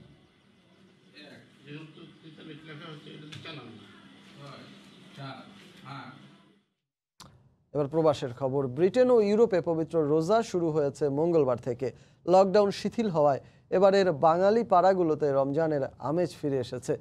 ইফতারের সামগ্রী কিনতে ক্রেতাদের ছিল উপচে পড়া ভিড়। তানভীর হাসানের ক্যামেরায় লন্ডন থেকে শোয়েব কবিরের রিপোর্ট। সোমবার থেকে ব্রিটেনে লকডাউন অনেকটাই শিথিল করা হয়, ফলে বেশিরভাগ দোকান খোলার কারণে এমনিতেই মানুষের ভিড় ছিল বিভিন্ন দোকানে। রমজানের প্রথম দিন থেকেই লন্ডনে বাংলাদেশি অধ্যুষিত হোয়াইট চ্যাপেল, ব্রিকলেন ও ক্যানন স্ট্রিট এলাকায় ইফতার সামগ্রীর দোকানে ভিড় ছিল চোখে পড়ার মতো। দেশের মতোই প্রতিদিনের ইফতার সামগ্রী কিনতে দূর দূরান্ত থেকে এখানে বাংলাদেশিরা ছুটে আসেন। ছোলা, পেঁয়াজু, বেগুনি, কাবাব, হালিম সহ দেশীয় স্বাদের সব ইফতারের সমাহার রয়েছে এখানে। লাস্ট ইয়ার তো আমরা রোজা রাখছি, গরু রেখা বাড়িতাম পারছি না, দিছি আর ইনশাল্লাহ আমরা বাড়াইছি। খুবই ভালো লাগতেছে যে আমরা এর আগেই কিন্তু রোজা রমাদানের পরেই কিন্তু আমরা লকডাউন থেকে কিছুটা শীতল হয়েছে, এবং আমরা বিশ্বাস করতেছি যে আমাদের এই বর্তমান যে পরিস্থিতি থেকে আমরা অবশ্যই বাড়িয়ে আসবো। প্যান্ডেমিকের কারণে একটু সীমাবদ্ধতা আছে, তো তারপরেও যে আজকে সবাই একসাথে এসে এখানে নিতে পারছি, এটা খুব আনন্দ, খুব ভালো লাগছে। ব্রিটেনের মুসলমানরা প্রায় 15.5 ঘন্টা রোজা রাখছেন এবার। লাইনে দাঁড়িয়ে ইফতার কেনার দৃশ্য যেন মনে করিয়ে দেয় বাংলাদেশি আমেজকে। রেস্তোরাঁ ব্যবসায়ীরাও গত বছরের লোকসানের কিছুটা হলেও সামাল দিতে চান এই রমজানে। বিক্রির হারও বেশ ভালো রয়েছে বলে জানান তারা। আমরা এই বছর যে খুলছি, মানে কাস্টমার তো আগ্রহ ইজ ইমেন্স। গতকালকে আমরা কাস্টমার স্টপ করতে পারছি না first Ramadan. I think because all the non-essential shops are opened as well. But yes, we're enjoying it. We always enjoy selling, and especially in Whitechapel, you can't stop customers. So it's brilliant, absolutely brilliant. তবে লকডাউনের বিধি নিষেধের কারণে এবারও কোনো রেস্টুরেন্টে ইফতার পার্টির আয়োজন হচ্ছে না। গেল রমজানে লকডাউনের সত্যের বেড়াজালে রেস্টুরেন্ট ব্যবসায়ীরা ইফতার সামগ্রীর পসরা সাজিয়ে বসতে পারেনি। তবে এবারের চিত্র ভিন্ন। দেশীয় আমাদের এইসব বাহারি ইফতার সামগ্রীর পসরা দেখে মনে হবে এ যেন পুরান ঢাকার মিনি চকবাজার। শোয়েব কবির, সময় সংবাদ, লন্ডন। করোনার কারণে এবার ভার্চুয়াল ও ঘরোয়া আয়োজনে নববর্ষ উদযাপন করেছেন ফ্রান্সের প্রবাসী বাংলাদেশিরা। তাদের প্রত্যাশা, করোনা কেটে গেলে আবারও একসঙ্গে মিলিত হয়ে নববর্ষ উদযাপন করবেন তারা। প্যারিস থেকে লুৎফুর রহমান বাবুর প্রতিবেদন। করোনা সংকটের আগ পর্যন্ত ফ্রান্সের প্রবাসী বাংলাদেশিরা নানা উৎসব আর আয়োজনের মধ্য দিয়ে বাংলা নতুন বছর পালন করে আসছিলেন। তবে গেল বছর করোনা সংকট শুরু হওয়ার পর থেকে সেই আয়োজন আর সম্ভব হয়নি।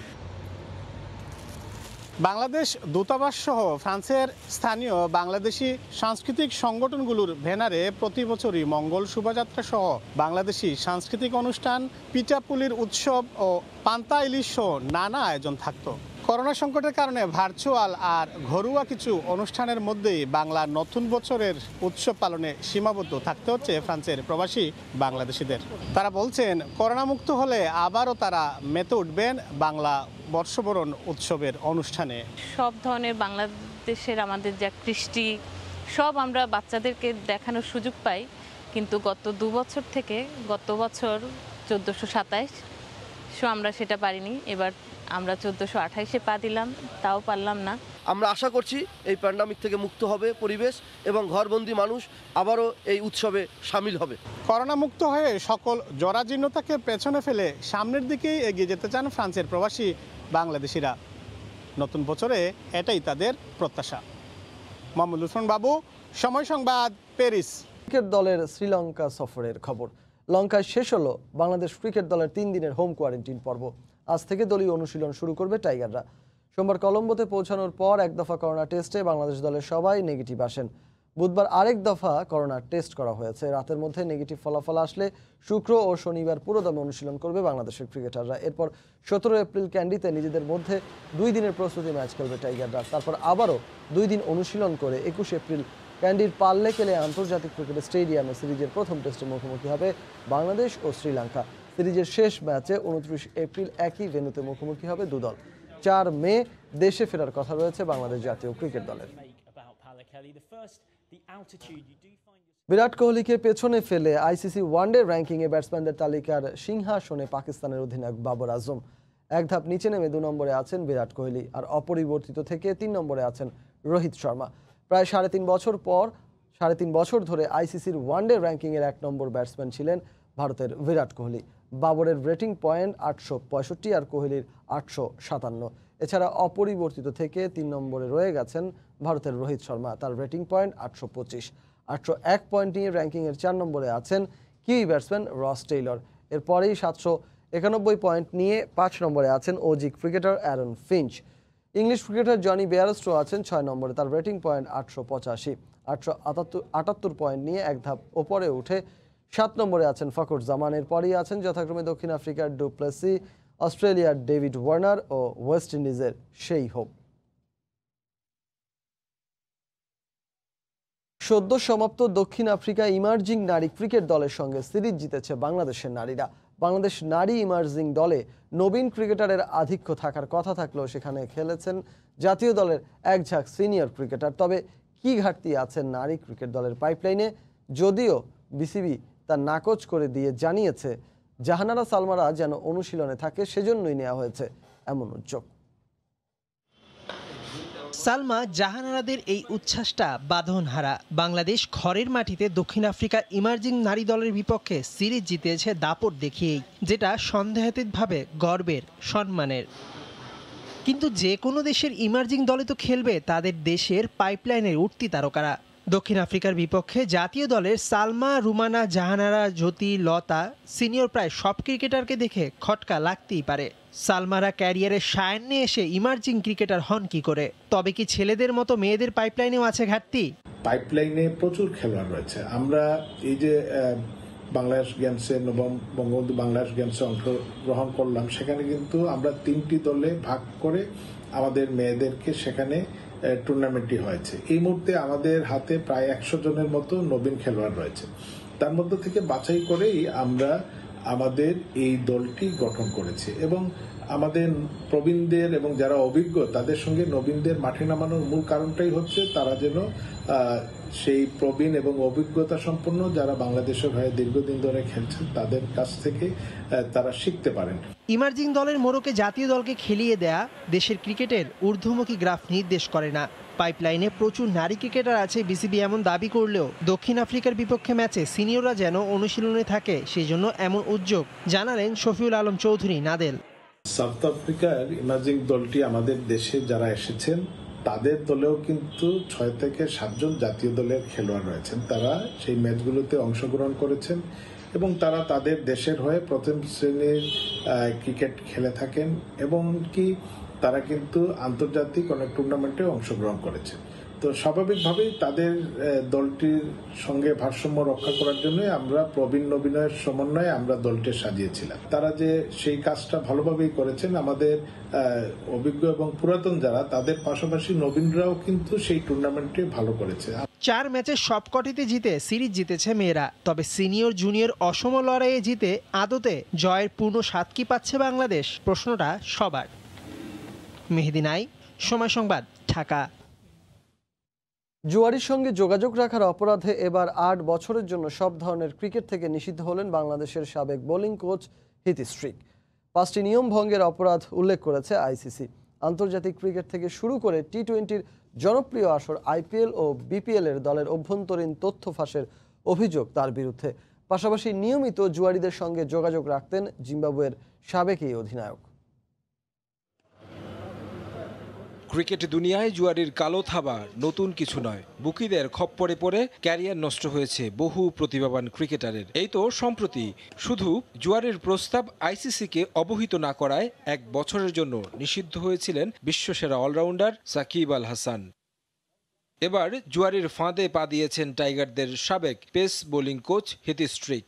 অবশ্য তার বিরুদ্ধে ওঠা অভিযোগ বলছে অনেকটা ইচ্ছাকৃতভাবেই জড়িয়েছেন এই কাজে। প্রথম অভিযোগ দেখানো হয়েছে আইসিসির কোড অফ কন্ডাক্টের 2.3.2 রুল ভঙ্গ করে দলের ভেতরের এমন কিছু তথ্য ফাঁস করেছেন যা জুয়ার কাজে ব্যবহার হয়েছে। যেখানে 2018 সালে বাংলাদেশ, জিম্বাবুয়ে এবং শ্রীলঙ্কার মধ্যকার ত্রিদেশীয় সিরিজের ম্যাচ একই বছর জিম্বাবুয়ে, আফগানিস্তান সিরিজ, আইপিএল এবং আফগানিস্তান প্রিমিয়ার লিগের বেশ কিছু ম্যাচের তথ্য ফাঁস করেছেন। পরের অভিযোগটিতে বলা হয়েছে সরাসরি কিংবা পরোক্ষভাবে 4 জন ক্রিকেটারকে বুকিদের সাথে পরিচয় করিয়ে দিয়েছেন, যেখানে ছিলেন একজন জাতীয় দলের অধিনায়কও। তৃতীয় অভিযোগে বলা হয় দুর্নীতিবাজদের সহযোগিতা করতে কোনো কিছুর উপঢৌকন নেয়া বা অর্থের বিনিময়ে তথ্য সরবরাহ করেছেন স্ট্রিক, যা আইসিসির নিয়মের পরিপন্থী। পরের অভিযোগটি ছিল জুয়ারির প্রস্তাবের তথ্য আইসিসিকে না জানানোর, যেখানে আন্তর্জাতিক ম্যাচ আইপিএল, পিএসএল এর পাশাপাশি 2017 সালে বিপিএল এর ম্যাচের তথ্য ফাঁস। তবে খটকা লাগে এখানেই। সাকিব আল হাসানের বিরুদ্ধে ওঠা অভিযোগেও ছিল 2017 সালের বিপিএল ম্যাচ পাতানোর প্রস্তাবের তথ্য আইসিসিকে না জানানো। তাহলে কি এই হিথি স্ট্রিকই জুয়ারির সাথে সাকিবকে যোগাযোগ করিয়ে দিয়েছিলেন? সবশেষ অভিযোগটি ছিল আইসিসির তদন্তে সহযোগিতা না করা এবং শুরুতে সব তথ্য অস্বীকার করা, যার জন্য 8 বছর সব ধরনের ক্রিকেট থেকে নিষিদ্ধ জিম্বাবুয়ের সাবেক অধিনায়ক। 2014 সাল থেকে 2016 সাল পর্যন্ত বাংলাদেশের বোলিং কোচ ছিলেন এই জিম্বাবুয়ান। তাছাড়া সমৃদ্ধ ক্রিকেট ক্যারিয়ারে 455টি আন্তর্জাতিক উইকেট রয়েছে এই পেসারের। যদিও শেষ পর্যন্ত সব অভিযোগই স্বীকার করেছেন হিথি স্ট্রিক, এমন খবরই জানিয়েছে আইসিসি। জিম্বাবুয়ের সাবেক এই অধিনায়ক আইসিসির দুর্নীতির এসব বিষয় সম্পর্কে অবগত আছেন, তাই তার বিরুদ্ধে কঠোর শাস্তি দিয়েছে ক্রিকেটের সর্বোচ্চ সংস্থা। তারেক হাসান শিমুল, সময় সংবাদ। লকডাউনে জনমানব শূন্য বঙ্গবন্ধু স্টেডিয়াম পাড়া। ফেডারেশনগুলোতে নেই কোনো প্রাণ। Handball, wushu, karate, roller skating, badminton, table tennis কিংবা কাবাডি, সব ফেডারেশনের মূল ফটকেই ঝুলছে তালা। এমন শূন্যতায় অনিশ্চিত ভবিষ্যৎ পার করছে দেশের ক্রীড়াঙ্গন। অদৃশ্য এক ভাইরাস, যার প্রভাবে আবারও থমকে গেছে দেশের ক্রীড়াঙ্গন। যদিও সদ্য শেষ হওয়া নবম বাংলাদেশ গেমস চলাকালীন সময়ে অ্যাথলিটদের পদচারণায় মুখরিত ছিল বঙ্গবন্ধু জাতীয় স্টেডিয়াম প্রাঙ্গণ, তবে দেশব্যাপী কঠোর লকডাউনের কারণে বড্ড অচেনা স্টেডিয়াম পাড়া। স্টেডিয়াম পাড়ায় প্রবেশ করতে দেখা যায় ফটকে ঝুলছে তালা। করোনার ভয়াল থাবায় জনশূন্য স্টেডিয়ামের চারপাশ, যেখানে সময় সংবাদের লেন্স খুঁজে নেয় শুনশান নীরবতার এক অন্যরকম চিত্র। Handball, wushu, karate, roller skating, badminton, table tennis কিংবা কাবাডি, সব ফেডারেশনের মূল ফটকের সামনে রাজ্যের নীরবতা। শেখ রাসেল রোলার স্কেটিং এর পাশেই পল্টন ময়দান মাঠ, যেখানে বরাবরই ক্রিকেট ফুটবল খেলায় মেতে ওঠে তরুণরা। সেই মাঠও যেন শূন্য, মরুভূমিতে রূপ নিয়েছে। এমন দৃশ্যটা অবশ্য কারোই কাম্য নয়। কদিন আগেই বাংলাদেশ গেমসে মাওলানা ভাসানী হকি স্টেডিয়ামে স্টিক আর বলের লড়াইয়ে ছিল জমজমাট, সেখানেও জনশূন্য। অপলক দৃষ্টিতে তাকিয়ে রয়েছে স্টেডিয়ামের সামনের বাগান বিলাস ফুলগুলো। দাবা, ভারোত্তোলন, সাইক্লিং ফেডারেশন কিংবা জাতীয় টেনিস কমপ্লেক্সেও শুনশান নীরবতা। সব মিলিয়ে করোনার দ্বিতীয় ঢেউয়ে ক্রীড়াঙ্গনে আবারও কালো মেঘ বিরাজমান। করোনাকালের অনিশ্চিত সময় কাটিয়ে আবারও ক্রীড়াঙ্গনে প্রাণচাঞ্চল্য ফিরবে, এমনটাই প্রত্যাশা সবার। দীপু, সময় সংবাদ, ঢাকা। ভোরের সময় শিশু সংবাদ জানিয়ে দিচ্ছি আরেকবার। আইসিইউ সংকটে মধ্যরাতেও করোনা রোগী নিয়ে হাসপাতালে হাসপাতালে ঘুরছেন স্বজনরা। অনেকেই ব্যক্তিগতভাবে মজুত করছেন অক্সিজেন সিলিন্ডার। দেখা দিচ্ছে সংকট। লকডাউনেও সচল চট্টগ্রাম বন্দর, খালাস হচ্ছে মেগা প্রকল্পের যন্ত্রপাতি। আসছে রমজানের ভোগ্যপণ্য। বেসরকারি ডিপো সক্রিয় করার দাবি। কমিটি গঠনের কোন্দলের শেষ মুহূর্তে তড়িঘড়ি করে হাওরে বাঁধ মেরামত। কাজের মানে আস্থা রাখতে পারছেন না কৃষক, আবারও বিপর্যয়। এই ছিল ভোরের সময়ে, আর সঙ্গে থাকুন সময়ে।